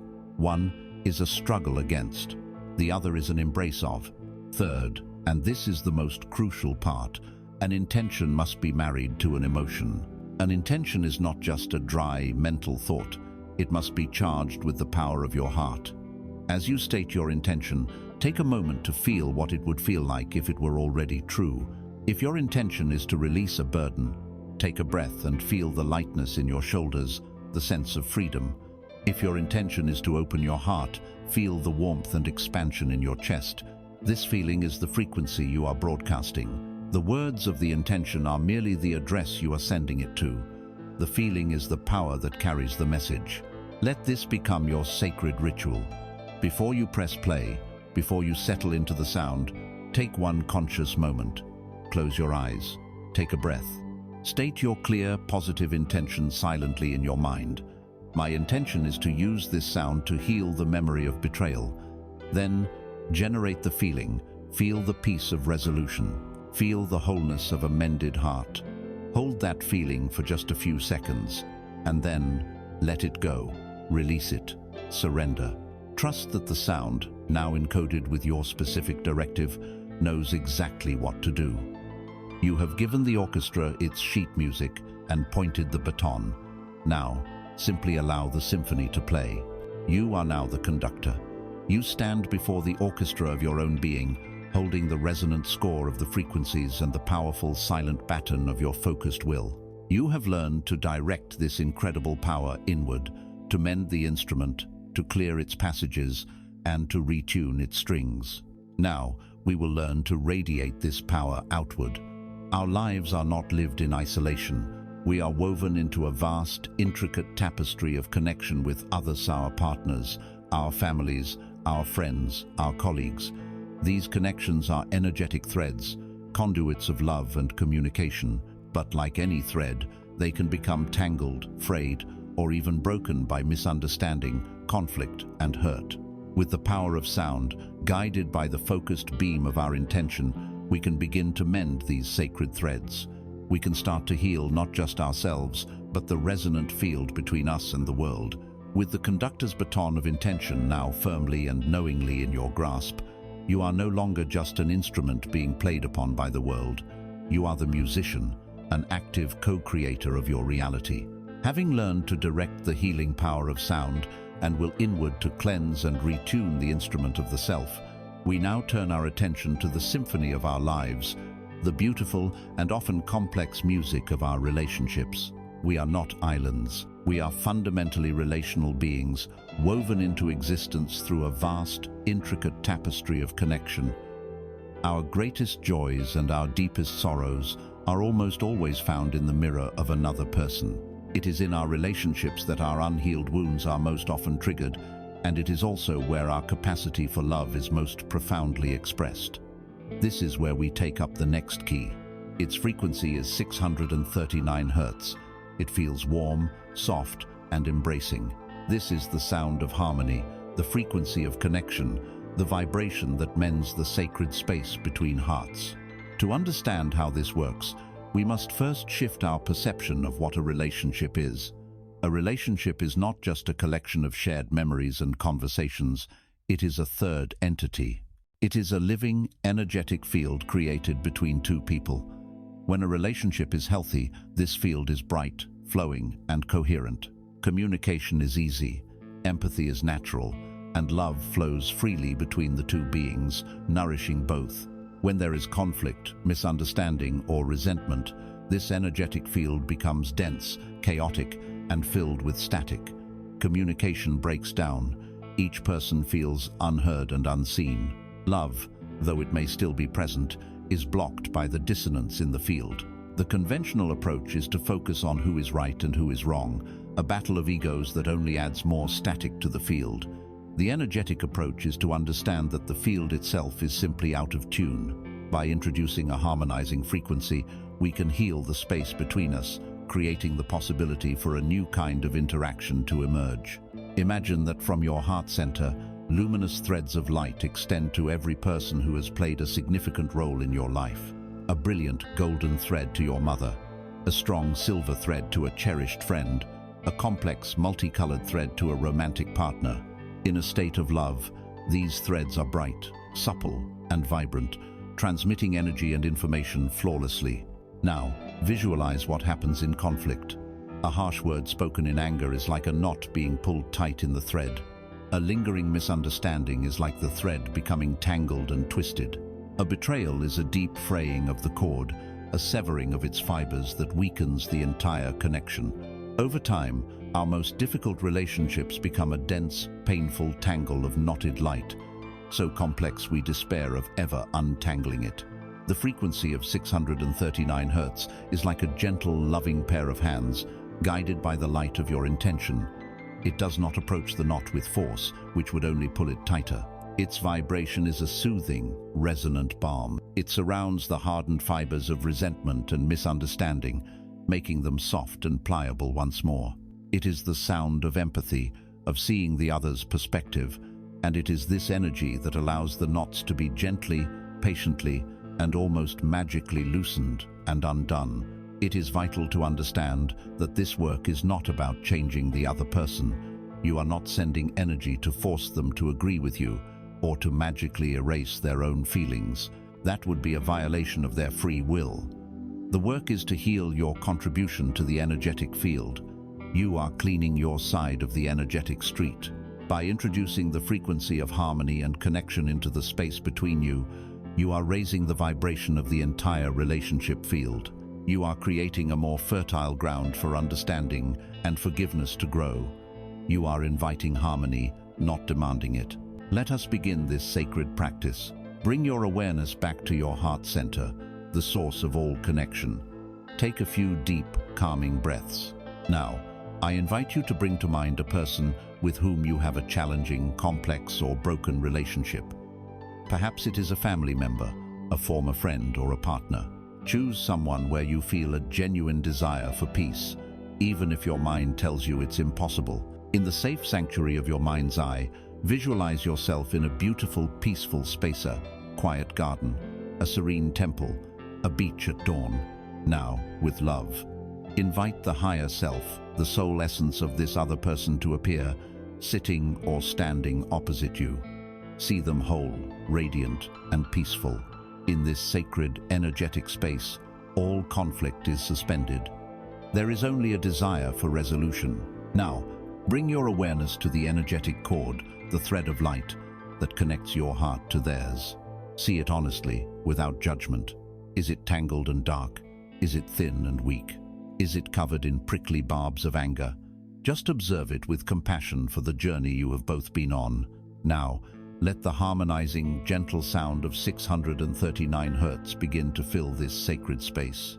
As it flows through you, set your clear, loving intention. My intention is to heal and harmonize the energetic field between us. I ask for the highest good for us both. See the sound of the frequency, perhaps as a soft rose gold or emerald green light emanating from your heart. See this beautiful healing light begin to flow down the energetic cord toward the other person's heart. It is not an invasive force, it is a humble offering of peace. As this loving vibration saturates the thread between you, simply watch what happens. You do not need to figure out the knots, you just need to hold the space of loving intention. Watch as the sound frequency works like a master weaver, gently loosening the tight knots of anger. See it smoothing out the tangled twists of miscommunication. Watch as it reweaves the frayed, broken fibers of betrayal with new, strong, shimmering light. The color of the entire cord begins to brighten, to flow with more ease and coherence. From your heart, in this space, send a silent message to their soul, carried on the waves of the sound. The message might be, I forgive you. It might be, please forgive me. It might be, thank you for the lessons you taught me. Or it might simply be, I wish you peace. Let the message be pure and from your heart, without expectation. Remain in this space for as long as it feels right, continuing to bathe the connection between you in the healing light of 639 Hertz. When you feel a sense of completion, a shift toward peace, thank their higher self for meeting with you. Watch them fade gently, leaving you alone again in your sacred space. As you gently withdraw, you may feel a new sense of peace and lightness regarding this relationship. You may find that your real-world interactions with them begin to shift, soften, and change in unexpected ways. Or you may simply find that their actions no longer have the same power to disturb your inner peace. By mending the energetic connections that bind us to others, we create a stable, supportive network around ourselves. This newfound stability and harmony give us the courage and the strength to look even deeper within. It prepares us to confront the most subtle of our inner conflicts, the conflict between what is true and what we have been conditioned to believe. It prepares us to purge the illusions we hold about ourselves and the world, so that we may see with truly clear eyes. Having woven the threads of our most important relationships into a tapestry of greater harmony, we find ourselves standing on more stable, more supportive ground. The energy we once lost to conflict and misunderstanding has been reclaimed. This newfound stability grants us the courage for the next stage of our alchemical work, the purification of perception itself. We must move from healing our connections with others to clarifying our connection with truth. To do this, we take up a key that feels sharp, clear, and clarifying, like a flawless quartz crystal. Its frequency is 741 Hertz. This is the frequency of truth. Its purpose is to cut through illusion. What are these illusions? They are the invisible cages and the self-erected fences we have built around our own potential. They are the stories we have been telling ourselves for so long that we have forgotten they are stories. They are the quiet, persistent whispers of, I am not worthy, I am not smart enough, I will always be alone, I can't change, it's too late for me. These are not truths. They are inherited programs, energetic viruses downloaded into our psyche from parents, from society, and from painful past experiences. They are old, Heavy coats that were handed to us when we were young, and we have been wearing them for so long, we have mistaken them for our own skin. Beyond these personal illusions, there are the great, collective illusions of the world. The illusion that our worth is measured by our possessions or our productivity. The illusion that busyness equals importance. The illusion that vulnerability is weakness. These illusions create a pervasive, low-frequency hum of anxiety and competition, a fog that obscures the simple, shining truth of our own being. Let us imagine your life's path is a journey through a vast and beautiful forest. The forest itself is magnificent, filled with ancient trees of wisdom, clear streams of inspiration, and open glades of peace. But for years, you have been walking through this forest in a thick, heavy fog. This fog is the accumulation of all your illusions, your personal limiting beliefs, and the collective deceptions of the world. In the fog, you cannot see the sun. You cannot see the stars to navigate by. You can barely see the path a few feet in front of you. Every tree looks like a menacing figure. Every rustle in the leaves sounds like a potential threat. Because you cannot see clearly, you walk hesitantly. You stumble over roots you did not see. You keep circling back on yourself, finding yourself in the same familiar, unhappy clearing time and time again. You believe the forest itself is a dark, confusing, and scary place, not realizing that it is the fog that is creating this reality. You have mistaken the fog for the forest. The frequency of 741 Hz is a great, cleansing wind. It is not a violent, destructive hurricane, but a powerful, steady, and relentless gale of pure, unadulterated truth. It has a dual action. On a physical level, this frequency is said to aid the body in cleansing itself of toxins, purifying the cells and organs. But its truest power lies in cleansing the energetic toxins, the toxic beliefs and illusions that have clouded your mind and spirit. As this powerful wind begins to blow, it does something else remarkable. It awakens your inner compass, a faculty that has been dormant and ignored. Your intuition. Intuition is the part of you that has always known the way through the forest. It is the part of your consciousness that was never fooled by the fog, but its voice was too quiet, too subtle to be heard over the loud shouts of your fears and the chattering of your limiting beliefs. The wind of 741 Hz silences the noise so that you can finally hear the guidance that has been patiently waiting within you all along. Let us step into this foggy forest of your own mind. Take a moment to feel it. Feel the dampness, the confusion, the hesitation, the low-grade anxiety that this fog creates in you. It is the feeling of not being sure, of second-guessing yourself, of being disconnected from your own inner knowing. Now, let the clear, sharp, cleansing sound of 741 Hz begin. Feel it first as a gentle stirring in the stagnant air around you. Then feel it growing in power, becoming a steady, cleansing wind. This wind is not cold or harsh. It is invigorating, like a blast of pure mountain air. It is the breath of clarity. As this wind begins to blow with real force, I invite you to consciously call forward one of your core limiting beliefs. Let it surface. Perhaps it is the heavy, familiar fog of "I am not worthy of love." Hold that thought, that feeling, that story. Do not believe it, but do not push it away. Simply hold it up for inspection. And as the cleansing wind of 741 Hz swirls around it, ask it a series of simple, powerful questions. Ask it, is this really true? Ask it, who told me this? Listen for the answer. Was it a parent, a teacher, a former lover? Ask it, whose voice is this really? Is it your voice, or are you just echoing a sound you heard long ago? Ask it, what if this is just a story? What if I decided, right now, not to believe this story anymore? As you hold this belief up to the relentless wind of truth, watch what happens. It cannot hold its shape in this frequency.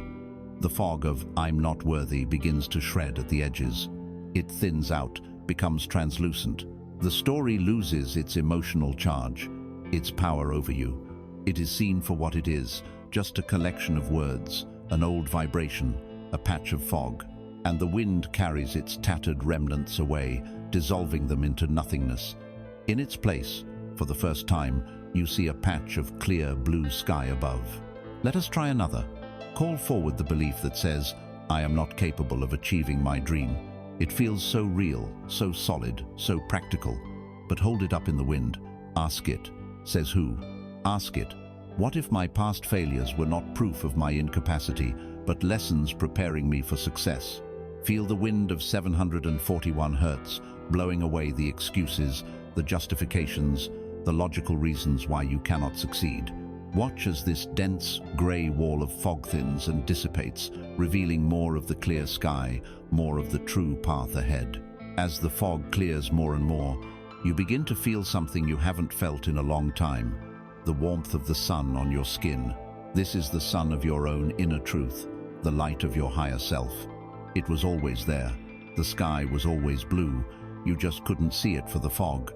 Your intuition, your inner compass, now begins to work clearly.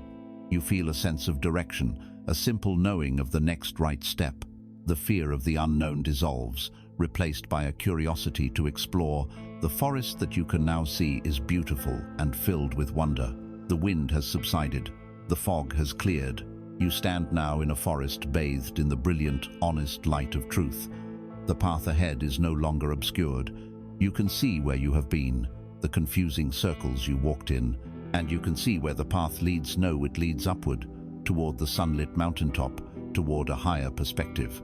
Having purged the disorienting illusions of the small self, the ego, you are now prepared to connect with something infinitely larger. You have cleared the channel. You are ready to consciously align with the divine intelligence of the cosmos, to tune your personal will to the frequency of the universal will, and to return to the spiritual order that has always been your true home and your birthright. We stand now on a sunlit path, the fog of illusion cleared by the cleansing wind of truth. The trees around us are no longer menacing shapes, but wise, silent companions. The path is clear, and it leads upward, toward the high peaks of consciousness, toward the source of the light itself. This is the journey home. It is the final stage of the personal journey, the one that transcends the personal and merges with the universal. We now take up a key that does not feel as if it is of this world. It is light, ethereal, and seems to vibrate not with a sound you can hear, but with the silent music of the stars. Its frequency is 852 hertz. This is the frequency of homecoming. It is the sound that dissolves the final illusion, the illusion of separation. This is the sound of your return to spiritual order. What is this spiritual order? It is not a rigid hierarchical system imposed from without.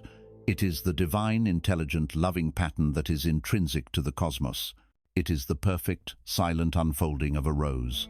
It is the intricate, crystalline geometry of a snowflake. It is the spiraling arms of a galaxy, dancing in perfect gravitational harmony. It is the universal consciousness, the mind of God, the Tao, the Great Spirit. The name does not matter. It is the silent, loving intelligence that animates all of life, and of which you are not just a part, but a perfect and essential expression. For most of our lives, we have operated from the small self, the ego. The ego is the part of us that identifies with the body, the name, the story. It is the part that feels separate, isolated, and alone in a vast and often hostile universe. The ego is the cloud that has forgotten it is the sky. Its primary motivation is fear, and its primary activity is self-preservation, which often manifests as control, judgment, and competition. But there is a part of you that has never forgotten its connection to the great spiritual order. This is your higher self, your soul. It is the drop of oceanic consciousness that resides within you. It is the silent watcher we met earlier, but viewed now from a higher, more expansive perspective. It is the you that is eternally one with all that is. It does not operate from fear, but from love. Its nature is not separation, but unity. Let us use our final metaphor. Imagine your soul is a single, pure drop of oceanic water, containing within it all the properties of the ocean itself. Through the process of being born into a physical body, this drop has found itself contained within a small, separate puddle on the sandy shore. This puddle is your individual life, your personality, your ego. For a time, the drop identifies completely with the puddle. It worries about the puddle evaporating in the sun. It fears the waves that might crash upon it and disturb its form. It compares itself to other puddles, some larger, some smaller. It completely forgets that its true nature is vast, deep, and eternal. It has forgotten that it is the ocean. But even in its forgetting, the drop feels a constant, subtle pull. It senses an inexplicable longing for something more, for a vastness it cannot name. It hears a distant, thunderous hum that both frightens its puddle identity and deeply attracts its oceanic soul. This is the sound of the ocean, calling it home. The frequency of 852 Hz is the sound of that ocean. It is a vibrational reminder sent from the vastness of your own true self to the small, separate self you have believed you are. Its message is simple and profound. You are not just the puddle. You are the entire ocean, experiencing itself in this specific, precious form. It is time to remember. It is time to come home. Let us begin this journey of return. Find your stillness. Let go of the path, the forest, the journey itself. Simply be present in the here and now. Allow the high, celestial, shimmering frequency of 852 Hz to begin. It may feel different from the others, less physical, more ethereal. Imagine it not just in your body, but around your body, as if you are being submerged in a field of shimmering violet-silver light. Now, with your eyes closed, imagine your point of awareness, the seat of your consciousness, gently beginning to float upward from your physical body, effortlessly. Rise above your body, looking down upon it with immense love and compassion. See it there, a perfect vessel for your earthly experience. Rise higher, above the room you are in, above the building, above the city. See the web of lights, the interconnectedness of all the lives being lived below. Continue to rise, your ascent carried on the waves of this celestial sound. Rise above the clouds, into the deep, silent stillness of space. Look down at the beautiful blue and white marble of the earth, hanging like a jewel in the blackness. Feel a love for it, for all of humanity, that is so vast it has no opposite. As the frequency continues to resonate, feel the edges of your own energy field, the boundaries of your individual self begin to soften and become permeable. The line between you and the not you begins to blur. The violet-silver light that you perceive as you begins to merge with the infinite field of intelligent light that is the universe. The drop of water is now merging back into the ocean. There is no struggle, there is no loss of self, only an infinite expansion of self. You are not dying. You are remembering that you were never born into a form that could truly die. Feel the wisdom of the entire oceanal knowledge, all peace, all power, all love as your own. Feel your intimate connection to every other soul, every star, every planet, every grain of sand. The feeling of separation was the only illusion that ever truly existed, and in this light, it has dissolved. In this boundless state, you can commune directly with your higher self, with the intelligence of the universe. There is no intermediary. You are one. You can ask a question from the heart. What is my true purpose? What do I need to know right now? Do not look for an answer in words. The answer will come as a feeling, a sudden insight, a wave of pure knowing that settles over you with absolute certainty and peace. You are home. You have always been home. You were never, not for 1 second, alone or separate. Rest in this oceanic consciousness. There is nothing to do, nothing to achieve. Simply be. Now, slowly, gently, without losing the feeling of this vast oceanic connection, allow your point of awareness to gather itself once more. Let it begin its gentle descent, back through the star-filled void, back toward the beautiful blue jewel of Earth. Enter the atmosphere, and with infinite love, return to the vessel of your body. Feel the weight of it, the warmth of it, the miracle of it. But you return changed. You return not as a separate drop, terrified of evaporating. You return as the ocean, consciously choosing to experience this precious, beautiful life through the vessel of the drop. The fear is gone, replaced by a profound sense of peace, purpose, and belonging. From this state of oneness, from this deep, cellular knowing that you are connected to everything, we can now look at one of the most misunderstood spiritual laws with new eyes. We can look at the law of karma, Seen from the perspective of the ego, the separate puddle, karma is a terrifying system of reward and punishment. But seen from the perspective of the ocean of oneness, it is revealed to be something far more simple, neutral, elegant, and just. Returning from the boundless ocean of oneness, we bring with us a profound new perspective. The feeling of being a small, separate self, struggling alone, has been replaced by a deep, cellular knowing of our own vastness and interconnectedness. From this elevated viewpoint, many of the old, fear-based human concepts begin to dissolve like mist in the morning sun. Their power over us was derived entirely from the illusion of separation. None of these concepts is more ripe for this transformation, more ready to be released from its prison of fear, than the concept of karma. For centuries, and across many traditions, karma has been presented as the ledger of a cosmic accountant. It has been framed as a celestial system of reward and punishment, overseen by a watchful, judgmental God or an impersonal but exacting law. In this model, a scowling judge in the sky keeps a running tally of your good deeds and your bad deeds. A kind act adds a credit to your account. A harsh word adds a debit. At the end of your life, or perhaps in the next one, the books are balanced. If your debits outweigh your credits, you will be made to suffer. This model, born of the ego's need for rules, hierarchies, and external authority, has been a source of immense fear and guilt. It makes us afraid of divine retribution for our perceived failings. It keeps us trapped in a loop of shame for past mistakes, anxiously awaiting the inevitable bad karma that is surely coming for us. Most importantly, this model powerfully reinforces the illusion of separation. It posits a me who did a bad thing, a separate you who was harmed by it, and a separate cosmic law that will eventually punish me for it. From the ocean of oneness, we can now see this model for what it is: a story created by the frightened mind to try to make sense of the world, a story that is no longer useful.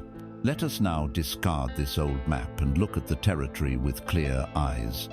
From the perspective of unity consciousness, there is no judge, there is no punishment, there is only physics. Karma is not a moral law. It is a law of resonance. It is as neutral, as impartial, and as impersonal as the law of gravity. Gravity does not punish you for stepping off a cliff. It simply operates. Karma does not punish you for generating a hateful thought. It simply and perfectly reflects that energy back to you. The universe, as we now understand, is a vast, conscious, and exquisitely responsive field of energy. Every action you take, every word you speak, and most powerfully, every emotion and intention you broadcast, is a vibration. It is a frequency sent out into this infinite, resonant field. Karma is the universe's perfect, impartial echo of your own broadcast. Imagine you are standing alone in the center of a perfectly circular mountain valley. The walls of this valley are made of a special, crystalline rock that echoes back everything with perfect fidelity. If you shout, with genuine feeling, "I love you," into the valley, the sound waves of that frequency travel outward, strike the walls of reality, and what is the only possible sound that can come back to you? The perfect echo, "I love you." If you stand in that same valley and shout with all the venom you can muster, "I hate you," what is the inevitable echo? The valley is not judging you. It is not rewarding you for shouting love or punishing you for shouting hate. It is simply, mechanically, flawlessly reflecting your own energy back to you. The valley is the universe. You are the one who is shouting. The great human tragedy is that we have forgotten we are the source of the shout. We stand in the valley, shouting, "I am a victim, the world is against me," and when the echo returns, you are a victim. The world is against you. We look around in fear and anger and ask, "Who said that to me? Who is my enemy?" We fail to recognize the sound of our own voice. We blame the echo. We try to fight the echo. We try to run from the echo. But you can never escape the echo of your own voice. This understanding is the ultimate empowerment. It means you are not at the mercy of some mysterious karmic debt accumulated in a past you cannot remember. You are not a prisoner of your past actions. You are the source of the echo you are currently experiencing in your life. The difficult people, the frustrating situations, the recurring patterns of failure or heartbreak, they are all echoes. They are the universe showing you, with perfect, loving neutrality, the frequency you have been broadcasting. The circumstances of your life are not a punishment, they are a feedback system. They are a diagnostic tool of incredible precision, telling you exactly what song you have been singing. If you do not like the echo you are hearing, what can you do? You cannot change the echo by arguing with it. You cannot change the echo by running from it or blocking your ears. The only way to change the echo is to change the shout, and you can do that right now. In this very moment, you can choose to broadcast a new frequency. You can choose to stop shouting fear and begin to whisper peace. You can choose to stop shouting resentment and begin to hum gratitude. The old echoes, the ones you have been generating for years, may still be reverberating for a while. The momentum of the past will continue to bring back old reflections, but if you consistently and with intention begin to broadcast a new sound, a new frequency, the new echoes will begin to return. At first, they will be faint, but they will grow stronger.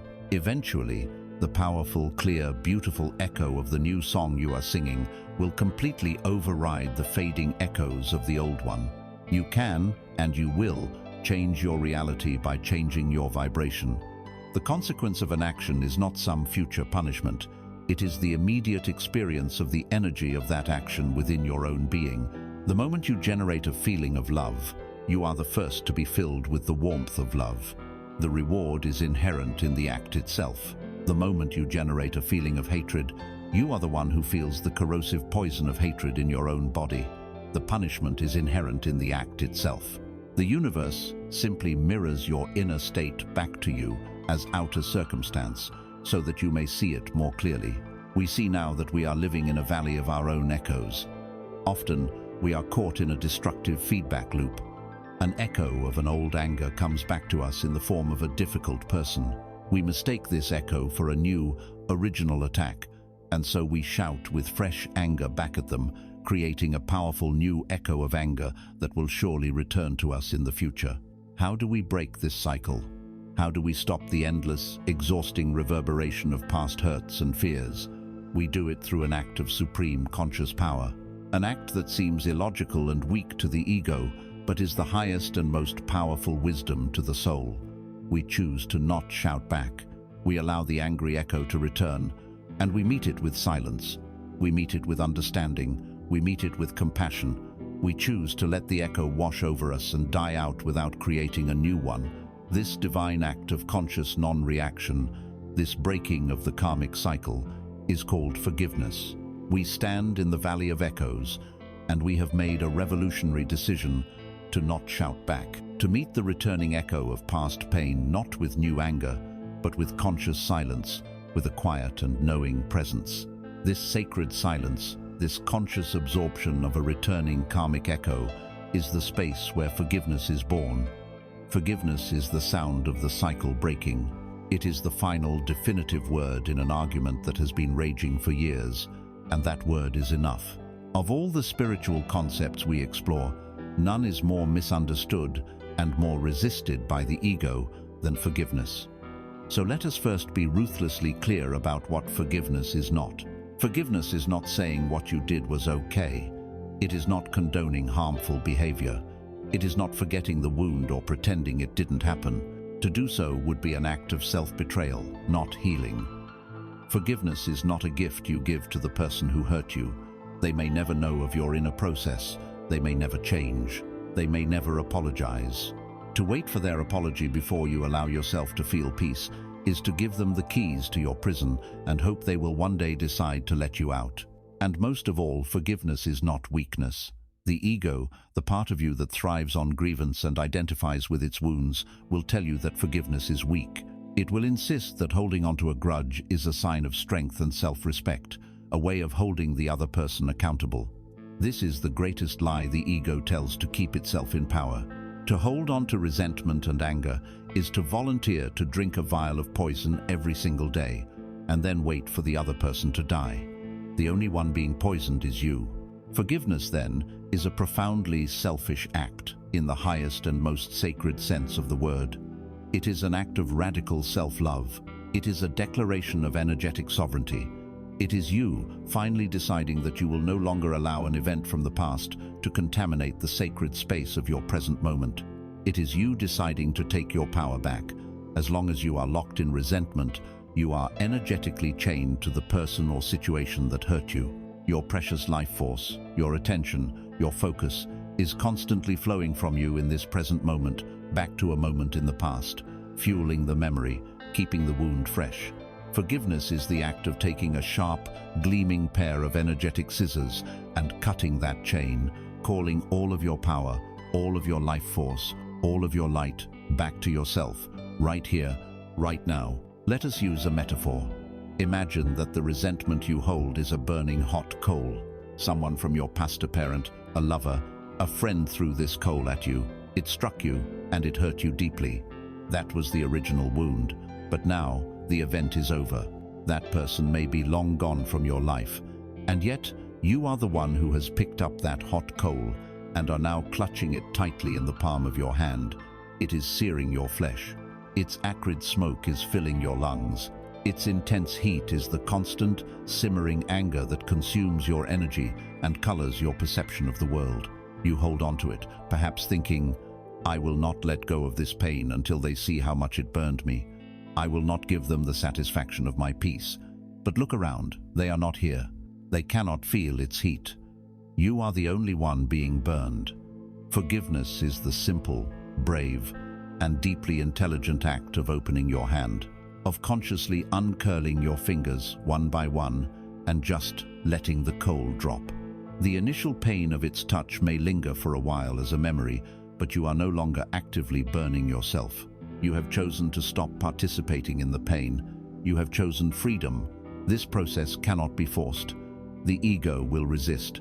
It identifies with its grievances. It defines itself by its wounds. To let go of the grudge can feel like a small death to the ego, so we will not try to forgive. The word try implies effort and struggle, and this only creates more tension. Instead, we will use the power of sound and intention to create a space where forgiveness can arise naturally, where we can simply become willing to let the coal drop. I invite you now to find your stillness. Come back to your place as the vast, compassionate sky of awareness. Bring to mind a person or a situation that you feel ready to release. Do not choose your most traumatic wound unless your heart tells you that you are truly ready. It is wise to start with a smaller coal to learn the process. Hold this person or situation gently in your awareness. Allow yourself to acknowledge the pain without getting lost in the story. From your place as the sky, look down at the cloud of this memory. Say silently, yes, that happened. That hurt. My pain is valid. You are not bypassing the wound. You are honoring it with your presence. Now, let a gentle, soothing frequency begin to play. You can imagine the harmonizing tone of 639 Hz or the loving hum of 528 Hz. Let this be the frequency of release, a sound like warm, flowing water. As this sound washes over you, visualize the hot coal of your resentment in your hand. Feel its heat. Feel its jagged edges. Acknowledge its weight. And now, set this simple, powerful intention. I am willing to be free. I am willing to let this go. You don't have to do it yet. You just have to become willing. This willingness is the key that unlocks everything. As the soothing sound washes over you, imagine it is a cool, healing balm, soothing the burn on your hand. Feel it giving your fingers the strength and the loving permission to loosen their death grip on the pain. Imagine your fingers uncurling, one by one. It might feel stiff, resistant. That's okay. Just keep bathing it in the sound, holding the intention of willingness. See the fingers opening, and then see the hot coal drop to the ground. It sizzles for a moment on the earth, and then its fire goes out. The smoke clears, the heat dissipates. Your hand is empty. It is scarred, perhaps, but it is free. Now, see the energetic cord that still connects you to that person or that past event. It may be dark and thick. With your intention, form a pair of brilliant golden scissors in your other hand. With a deep breath, say, I now reclaim my power and my peace, and see yourself cutting the cord. It severs instantly. And watch, with a sense of wonder, as all the light, all the energy that was flowing out of you to keep this old wound alive, now rushes back into your own heart. Feel yourself being filled with your own reclaimed power, your own light. You are more whole now, more present, more you. You have dropped the coal, you have cut the cord. You feel lighter, more spacious, more at peace. This is the profound, liberating freedom of forgiveness. This act of release is a major energetic event, but life will continue to unfold. People will still be imperfect. Situations will arise that tempt us to pick up new hot coals. How then do we maintain this clean, high-frequency state on a moment-to-moment basis? How do we keep our inner sanctuary clear? We do it through the simplest, most profound, and most accessible tool we possess. It is the bridge between the physical and the energetic, the conscious and the unconscious, the anchor that keeps us in the peace of the present moment. It is our own breath. After the great and profound release of forgiveness, after the cutting of ancient energetic cords, we are left in a state of clean, spacious peace. The inner sanctuary has been cleared, and the air is fresh with possibility. But this peace, like a well-tended garden, must be cultivated moment by moment. The world will continue to present its challenges, and the mind will continue to generate its noise. The tool for this moment-to-moment tending, the anchor that keeps us rooted in this newfound peace, is the one you have been using your entire life, mostly unconsciously. It is your breath. For too long, we have regarded the breath as a mere biological function, an automatic process that keeps the body alive. But in every spiritual tradition, the breath is understood to be the master key, the primary tool for uniting the mind, body, and spirit. The breath is the ultimate bridge. It is the bridge between your inner world and the outer world. It is the bridge between the conscious mind and the subconscious body. It is the bridge between your physical form and the formless energy of spirit. In many ancient languages, the word for breath and the word for spirit are one and the same. Pneuma in Greek, prana in Sanskrit, ruach in Hebrew. The ancients knew that to consciously breathe is to consciously commune with the divine. For most of your life, breathing has been an involuntary process managed by the oldest parts of your brain. But the moment you bring your awareness to your breath, the moment you choose to deepen it or slow it down, you are performing a revolutionary act. You are taking the reins of your own nervous system. You are consciously shifting your state from anxiety to calm, from scatteredness to focus. You are moving from being the passive passenger in your own body to being the calm, centered pilot. Let us now embark on a practice that will transform your breath from a simple function into a profound, moving meditation. We will learn to use the breath as a divine pump for energetic purification and renewal. The principle is simple. With every inhalation, you are not just taking in air, you are drawing in the very substance of the cosmos. Call it prana, chi, life force, or simply universal energy. Visualize it as a brilliant golden white light, a substance that is pure, intelligent, and filled with unconditional love, peace, and boundless vitality. With every exhalation, you are not just releasing carbon dioxide. You are releasing the old, the stagnant, the unnecessary. You are breathing out the anxious thought from 5 minutes ago. You are breathing out the residue of yesterday's irritation.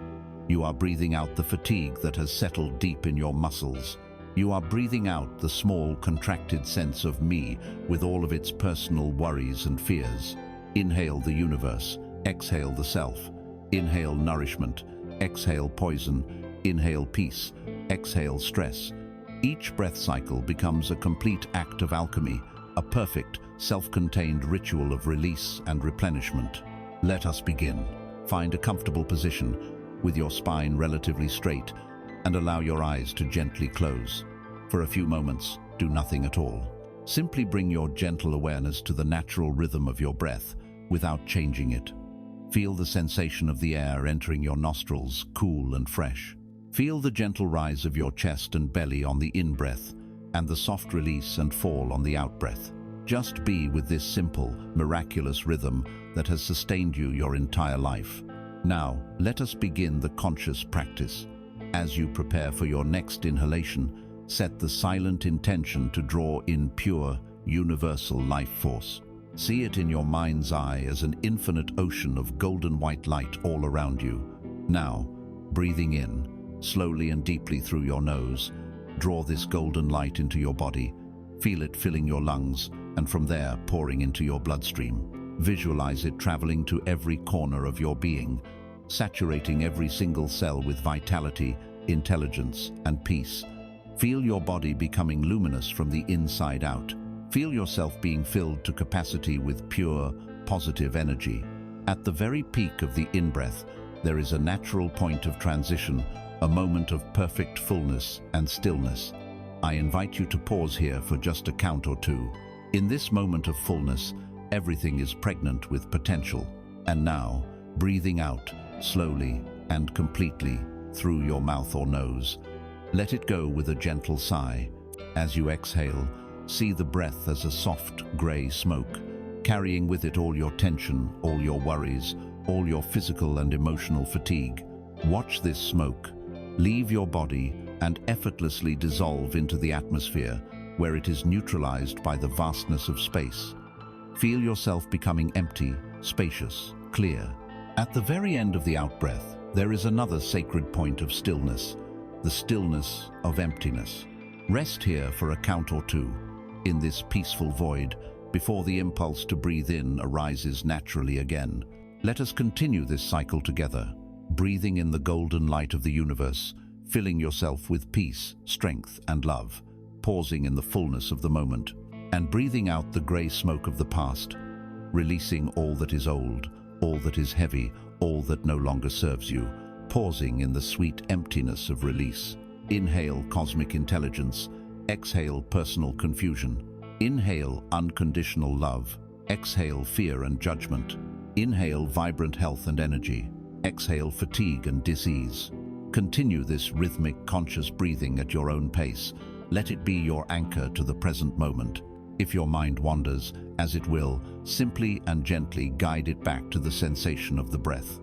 The golden light coming in, the grey smoke going out. There is no need for force or frustration. Each time you notice your mind has wandered and you bring it back, you are strengthening your muscle of presence. This is a tool you can use anytime, anywhere. In a moment of stress, you can take just 3 of these conscious breaths and completely reset your nervous system and your energetic state. You are learning to become your own healer, your own sanctuary. With every conscious breath, you are affirming your connection to the infinite source of all life. You are remembering that the peace and strength you seek outside are already flowing through you, in and out, with every single breath. As you continue this rhythmic breathing, you may have become aware of 2 sacred moments in each cycle. The brief, silent pause at the peak of the inhalation, pregnant with fullness and potential, and the deeper, silent pause in the quiet emptiness at the end of the exhalation, a space of pure being. These moments of stillness are not just transitions, they are gateways. They are portals into a deeper dimension of your being. In a piece of music, it is the silence between the notes that gives the music its meaning, its emotion, its beauty. A piece with no silence would just be a wall of noise. In the symphony of life, and in the rhythm of your own breath, this silence is where the true magic resides. We have explored the healing power of sound frequencies. We have now anchored ourselves in the life-giving rhythm of the breath. Let us now delve into the most profound sound of all the sound that existed before the universe and will exist after it, the sound of silence itself. We have arrived at the silent pauses in the breath, the sacred gateways between the worlds of form and formless. We have filled ourselves with the transformative power of sound, and we have anchored ourselves in the life-affirming rhythm of the breath. Now, we must learn the wisdom of the void, the creative power of the pregnant pause. We must turn our attention away from the notes and learn to listen to the profound music of the silence that holds them. In our modern world, silence is an endangered species. It has become an uncomfortable void that we rush to fill with any noise available: podcasts, music, television, notifications, and above all, the endless, compulsive chatter of our own minds. We have become addicted to stimulus, to the constant input of information. Silence makes us nervous. we have forgotten how to simply be in a space devoid of distraction. We fear that if the external noise stops, we will be left alone with the deafening roar of our own inner chaos. But we have come too far on this journey to remain afraid. We have learned to be the sky, not the clouds. We can now understand that this fear of silence comes from a profound misunderstanding of its nature. We mistake silence for emptiness, for absence, for a lack of something. But it is not empty. It is full. It is full of potential. It is the primordial canvas upon which all of creation is painted. It is the cosmic womb from which all sound is born. Before the first word, before the first Big Bang or the first divine hum, there was a vast, intelligent, and deeply peaceful silence. Think of the most beautiful piece of music you have ever heard. Was it a continuous, unbroken stream of notes without a moment's rest? Of course not. Its beauty, its emotional power, its ability to touch your soul, was created as much by the spaces between the notes as by the notes themselves. The rests, the pauses, the moments of quiet anticipation and gentle resolution. These silences give the notes their meaning. They create the rhythm, the tension, the heartbeat of the piece. A composition with no silence is not music. It is a cacophony, a frantic, meaningless wall of noise. Your life is this composition. The events, the conversations, the actions, the periods of intense activity, these are the notes. The moments of stillness, of quiet contemplation, of just being, without an agenda. This is the silence. For your life to be a beautiful symphony and not just a frantic noise, you must learn to honor the silence. You must cherish the rests as much as you cherish the notes. This is not just a philosophical idea. It is a practical principle of energetic healing. The healing frequencies we use are like a powerful, nourishing meal for the soul. The sound itself is the act of eating, of taking in the new energy. The silence that follows is the act of digestion. It is in the quiet aftermath of the sound that your cells, your energy field, and your consciousness begin to assimilate and integrate the new information. It is in the silence that the body's innate intelligence can go to work, reorganizing your inner world according to the new, harmonious pattern you have introduced. Introducing a healing frequency is like planting a seed of a magnificent tree. The sound plants the seed of peace, of love, of truth. The silence is the rich, dark, fertile soil in which that seed can germinate, put down roots, and begin its miraculous growth.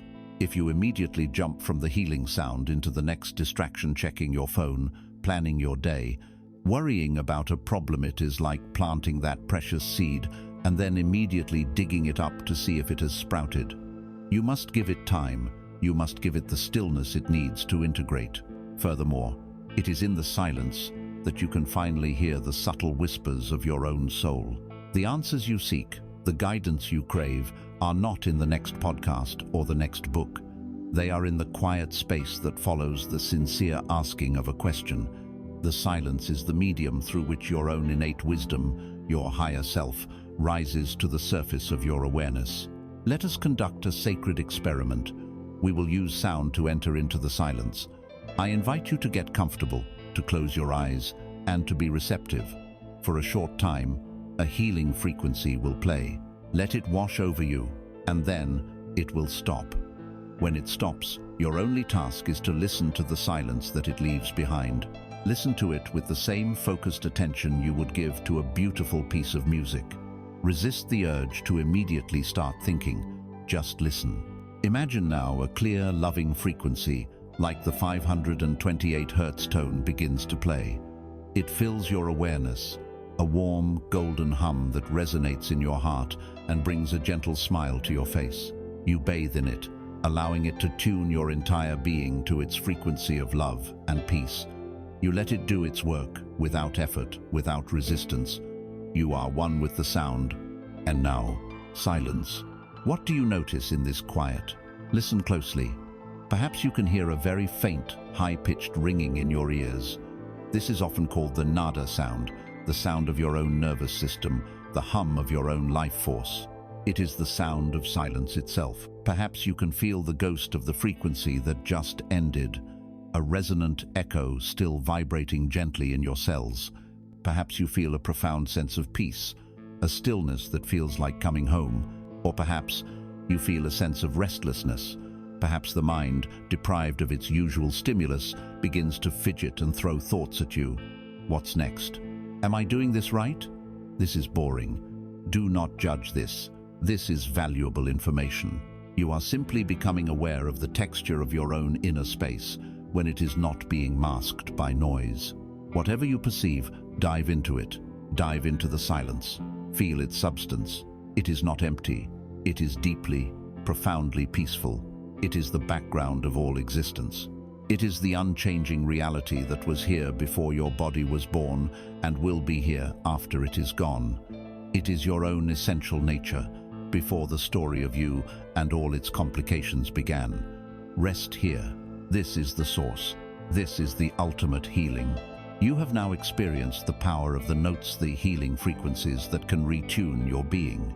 And you have now experienced the profound, creative power of the rests, the sacred silence where integration and germination happen. You understand that a beautiful and harmonious life is a symphony of both sound and silence. The question now naturally arises, who is the composer? Until now, you have been listening to a pre-written score, the score written by your past, your conditioning, your traumas.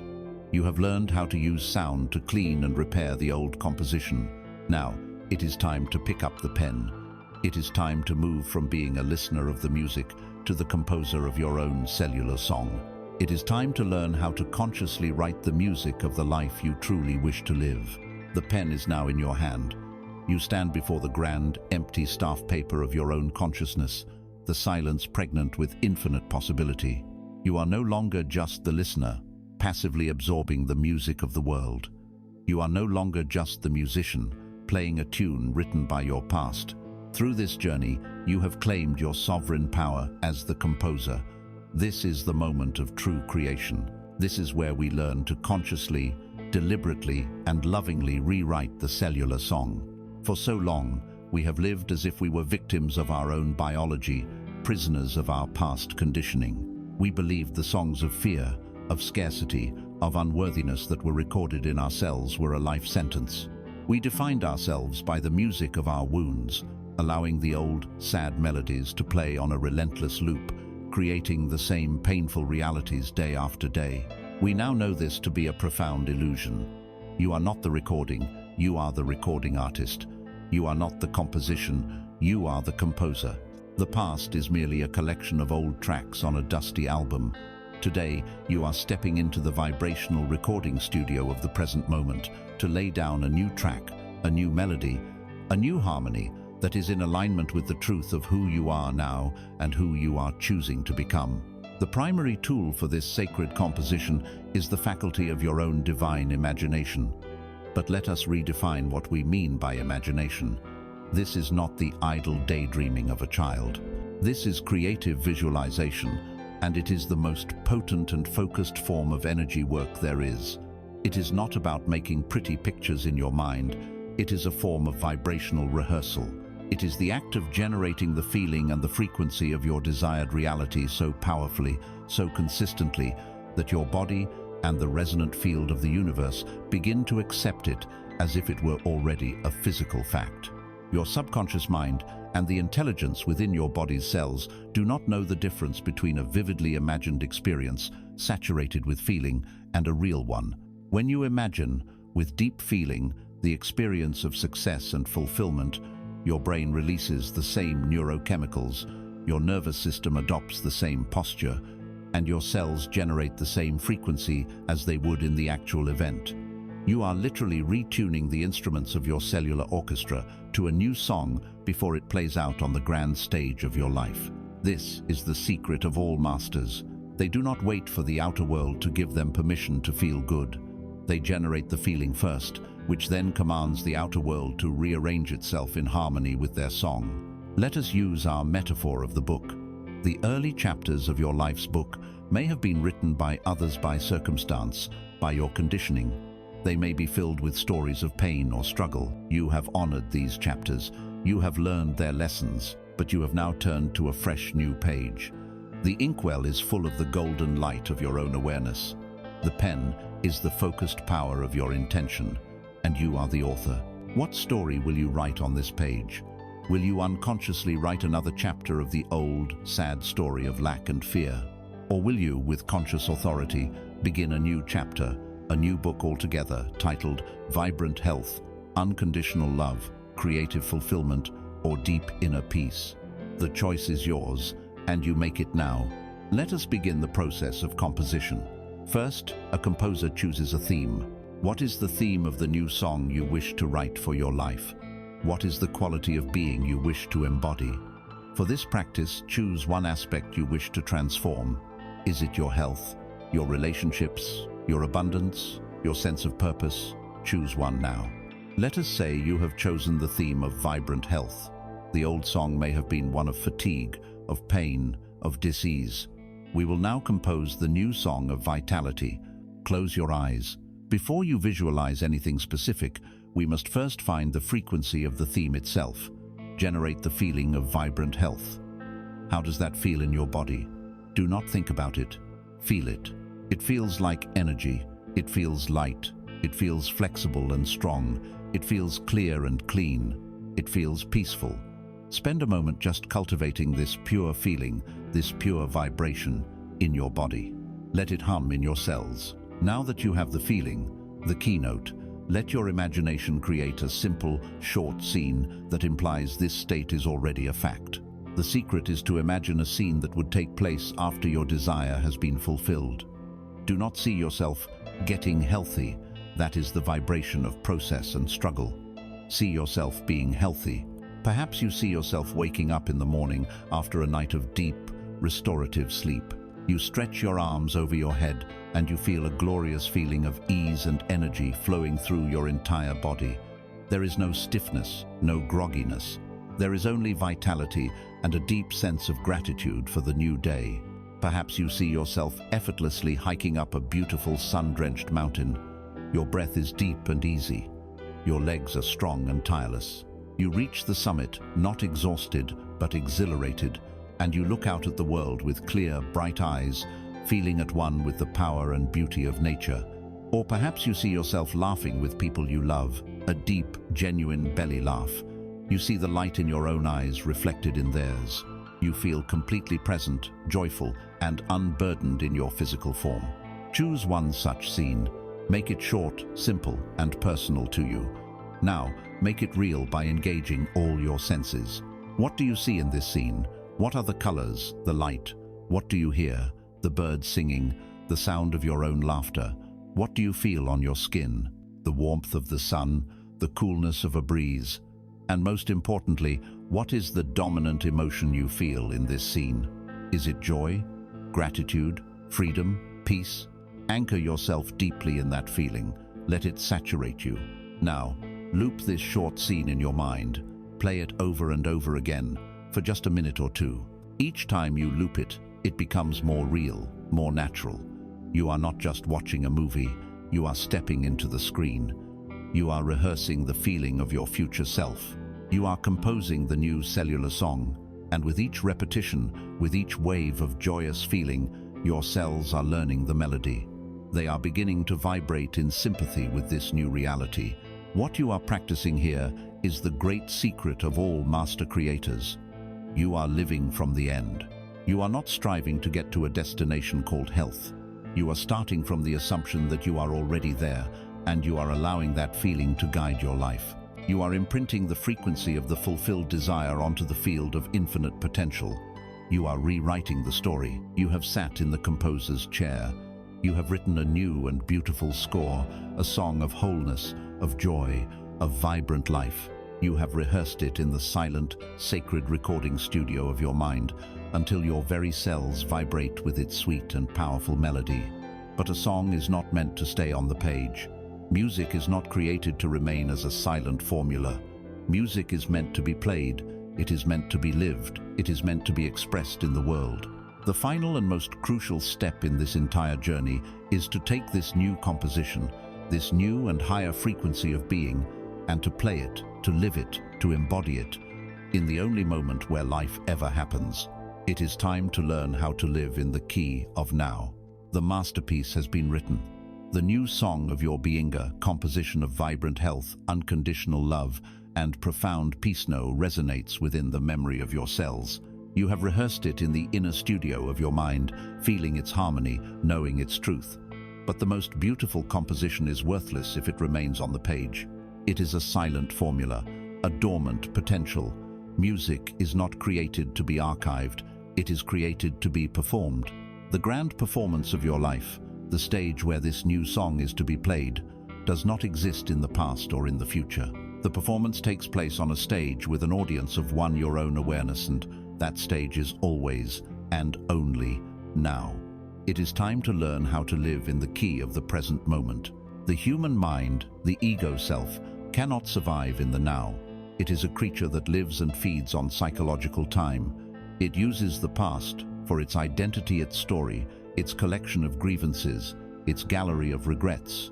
It uses the future for its salvation or its anxiety, its hope for a better tomorrow that will finally make it happy, or its fear of what might go wrong. For the ego, the present moment is merely an inconvenient stepping stone, something to be overlooked, endured, or used on the way to a more important future. This is the source of all human stress and unhappiness. But you are not your mind. You are the awareness that is aware of the mind. And from this deeper place, you can see the profound truth. You have never experienced anything outside of the now. When you remember the past, you are doing so now. When you plan for the future, you are doing so now. Your entire life unfolds as a continuous series of present moments. The now is all there ever is. It is your only point of power. You cannot create in the past. It is a memory trace. You cannot create in the future. It is a mental projection. You can only create. You can only live. You can only be right now. Let us return to our symphony. Your life is a grand composition with many movements, many notes. Imagine a musician in a great orchestra. While their fingers are on the keys to play the note for today, their mind is agonizing over a wrong note they played yesterday. It was so clumsy, it ruined the whole piece. Everyone must have heard it. Or their mind is leaping ahead to a difficult passage on the next page. I'll never be able to play that. I'm going to fail. I will be humiliated. What happens to the note they are playing right now? It is played without presence, without feeling, without power. Its potential for beauty is completely lost because the musician is not there to play it. They are lost in the phantom worlds of past and future. The master musician, the enlightened soul, knows that the only note that truly exists is the one being played. They pour all of their presence, all of their being, all of their love into that single note. By doing so, they give it its fullest, most beautiful, most powerful expression. And by playing each successive note with total presence, the entire symphony becomes a flawless masterpiece. The quality of your future is determined by the quality of your presence now. The now is your point of access to the field of being, to the ocean of consciousness we have spoken of. Your mind lives in time. Your soul, your true self, lives in the timeless now. To bring your attention fully into this moment is to align yourself with the creative power of the universe. How do we enter the now? The ego will tell you it's a complicated spiritual state that requires years of practice. This is a lie to keep you trapped in the search. It is the simplest thing in the world. You do not enter the now with your mind. You enter it through the portal of your senses. Let us practice this now. In this very moment, become aware of your surroundings. First, just listen. Without naming or labeling, hear the sounds that are present in your environment. Perhaps it is the hum of a computer, the distant sound of traffic, the chirping of a bird outside your window, the sound of your own breathing. Do not judge the sounds as good or bad, pleasant or unpleasant. Just let them be the soundtrack of the now. Allow them to be here without resistance. Now, bring your attention to your sense of sight.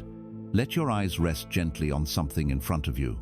A plant, a cup, the texture of the wall, the play of light and shadow. Look at it as if you are seeing it for the very first time, without a single word of commentary from your mind. Notice its color, its shape, its form, its isness. In this simple act of pure seeing, your mind falls silent. Now, bring your awareness into your body. Feel the sensation of your body wherever it is. Feel the points of contact, the feeling of your clothes against your skin, the feeling of the chair or the floor supporting you. Most of all, can you feel the subtle aliveness, the tingling energy field that permeates your entire inner body, especially in your hands and feet? This is the feeling of your body being alive now. This inner body awareness is a powerful anchor to the present moment. And always, there is the breath. The breath is your ultimate anchor to the now. It is always happening in the present. You cannot take a breath in the past or in the future. Whenever you feel your mind pulling you into anxious thoughts about what's next, or regretful thoughts about what was, simply bring your full attention to the rise and fall of a single breath.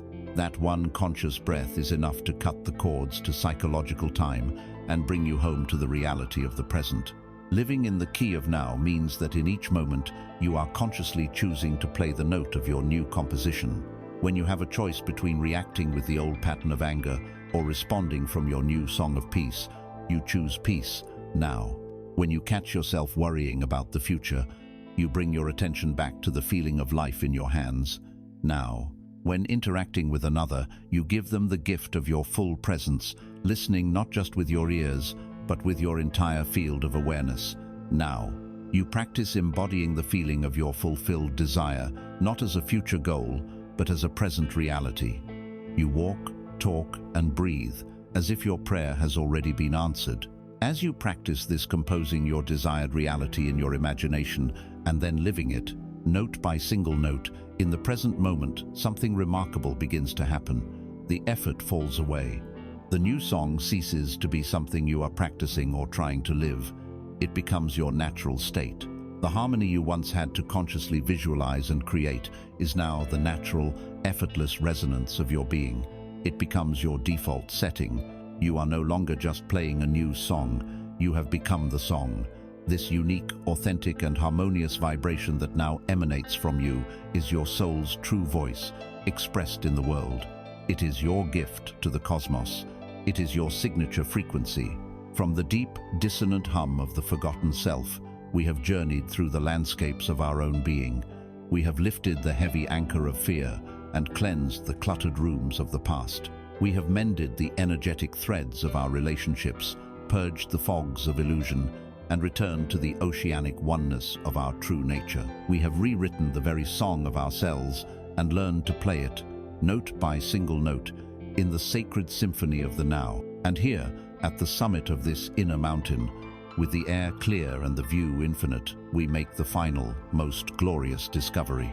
It is the culmination of all our work, the secret that was waiting for us at the end of the path all along. The Solfeggio Frequencies, the breathwork, the visualizations, the guided meditations, these are the sacred tools.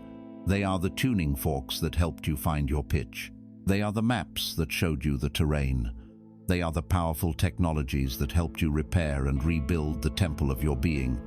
But you are not meant to be dependent on the tools forever. They are the scaffolding, erected to support the construction. The ultimate goal was always for the scaffolding to fall away, revealing the radiant, finished structure, standing magnificent and complete in its own power. This structure, this authentic and unique state of being that you have now uncovered, vibrates at a specific composite frequency. It is your soul's keynote. It is your spiritual fingerprint. It is your signature frequency. It is the unmistakable, inimitable sound of you in your most whole, healed, and fully expressed state. Just as no two snowflakes in all of creation are identical, no two souls vibrate at the exact same frequency. The universe, in its infinite and playful creativity, does not deal in repetition. You are a unique, unrepeatable, and utterly essential expression of the divine. For much of your life, you may have been trying to sound like someone else's parent, a mentor, a spiritual teacher you admired. You may have been trying to hum along to the song of societal expectation, wondering why it felt so dissonant in your own throat, so foreign to your own heart. This entire journey was about silencing that external noise so that you could finally hear the melody that has been playing in the quiet chambers of your own heart since the beginning of time. There is a song that only you can sing. There is a note that only you can contribute to the cosmic symphony. To withhold that note, to try and sing someone else's song, is the greatest tragedy, for it leaves a hole in the fabric of the universe that no one else can fill. Your purpose here is not to become a perfect echo of another, but to express your own divine originality with clarity, confidence, and joy. How do you recognize this signature frequency? You will not find it on a chart. It is not measured in hertz. It is measured in feelings. It is the feeling of home. It is the feeling of deep, unshakable peace, even in the midst of outer chaos. It is the feeling of effortless alignment, where your thoughts, your words, and your actions are all in perfect, graceful harmony. It is the feeling athletes call the zone, and artists call the flow. It is a state of being where you are no longer fighting with life, but dancing with it. When you are resonating at your signature frequency, life responds in kind.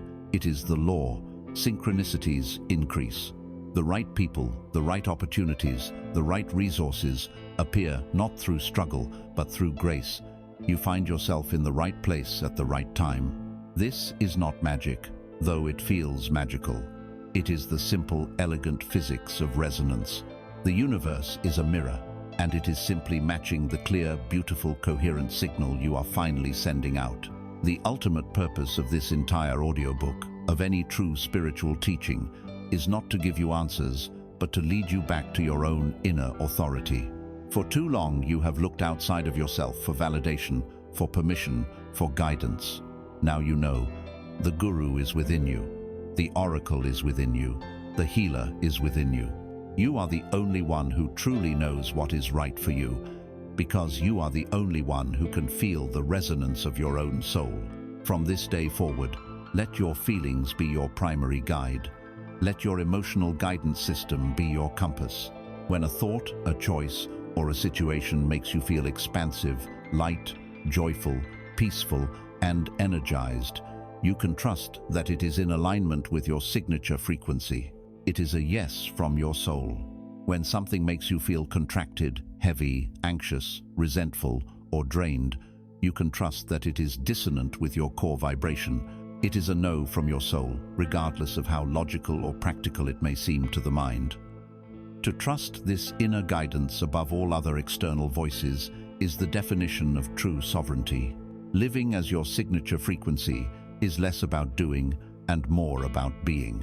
It is about making moment-to-moment choices, not from a place of fear or obligation, but from a place of resonance. It is about having the courage to say no to the things that feel dissonant, even if you can't logically explain why. It is about having the faith to say yes to the things that make your heart sing, even if the path is unclear. It is about choosing the thought that feels better, the word that feels kinder, the action that feels more aligned with the person you now know yourself to be. And perhaps the most beautiful realization of all is this: your greatest gift to the world is not something you do or achieve.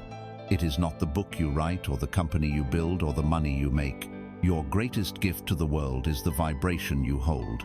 By simply being your most authentic, healed, and joyful self, you automatically and effortlessly raise the vibration of everyone and everything around you.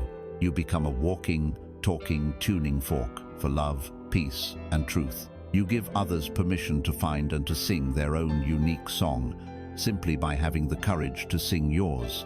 You do not heal the world by focusing on its brokenness. You heal the world by remembering your own wholeness and then radiating that state of being outward without a single word. You have found your note. You have learned to sing your song with clarity and confidence from the deepest place of your being. But you are not singing in a vacuum. You are one musician in a vast and sacred planetary orchestra. When you play your unique note with purity and power, you not only create a beautiful life for yourself, you contribute your essential and irreplaceable harmony to the symphony of the whole. You help to heal the collective by healing yourself. Let us now conclude our journey by stepping back and beholding the breathtaking beauty of this great, collective symphony of which you are now a conscious, awakened, and absolutely essential part.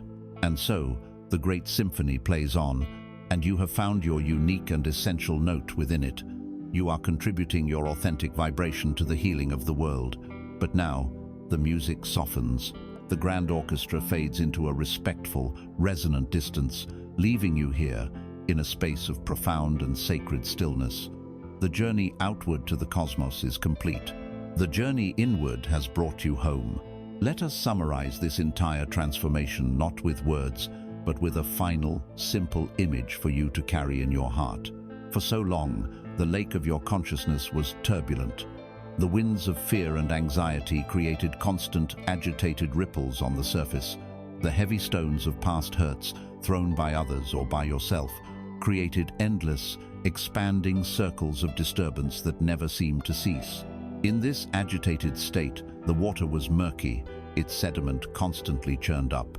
You could not see your own depths, and the surface could only reflect a broken, distorted, and fragmented image of the sky above.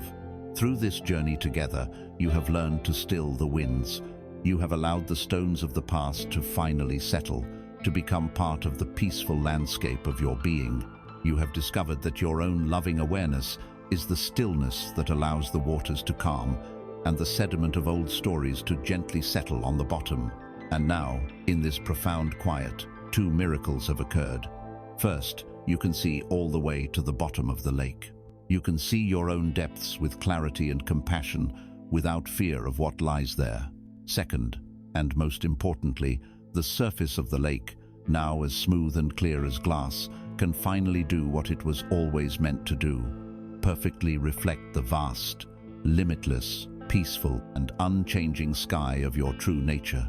You have remembered that you are the sky, and the lake is simply your beautiful earthly expression. Carry with you this simple truth, this final mantra.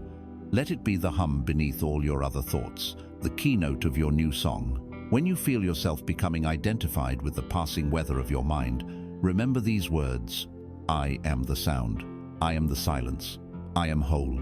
This audiobook is a map, not the destination. It is a set of tuning forks, but you are the music. Do not put this wisdom on a shelf. Live it, breathe it. When you feel dissonance, remember the frequencies that bring you back to harmony. When you feel overwhelmed, remember the anchor of your own conscious breath. When you feel lost in the noise of the world, remember the sanctuary of the silence. When you doubt yourself, remember the still lake, perfectly reflecting the sky. All the tools are now yours, because all the tools are, and always have been, you. The journey does not end here. In truth, it has just begun. Listen. The universe is whispering your name in the rustle of the leaves, in the rhythm of the rain, in the very beat of your own magnificent heart. Listen.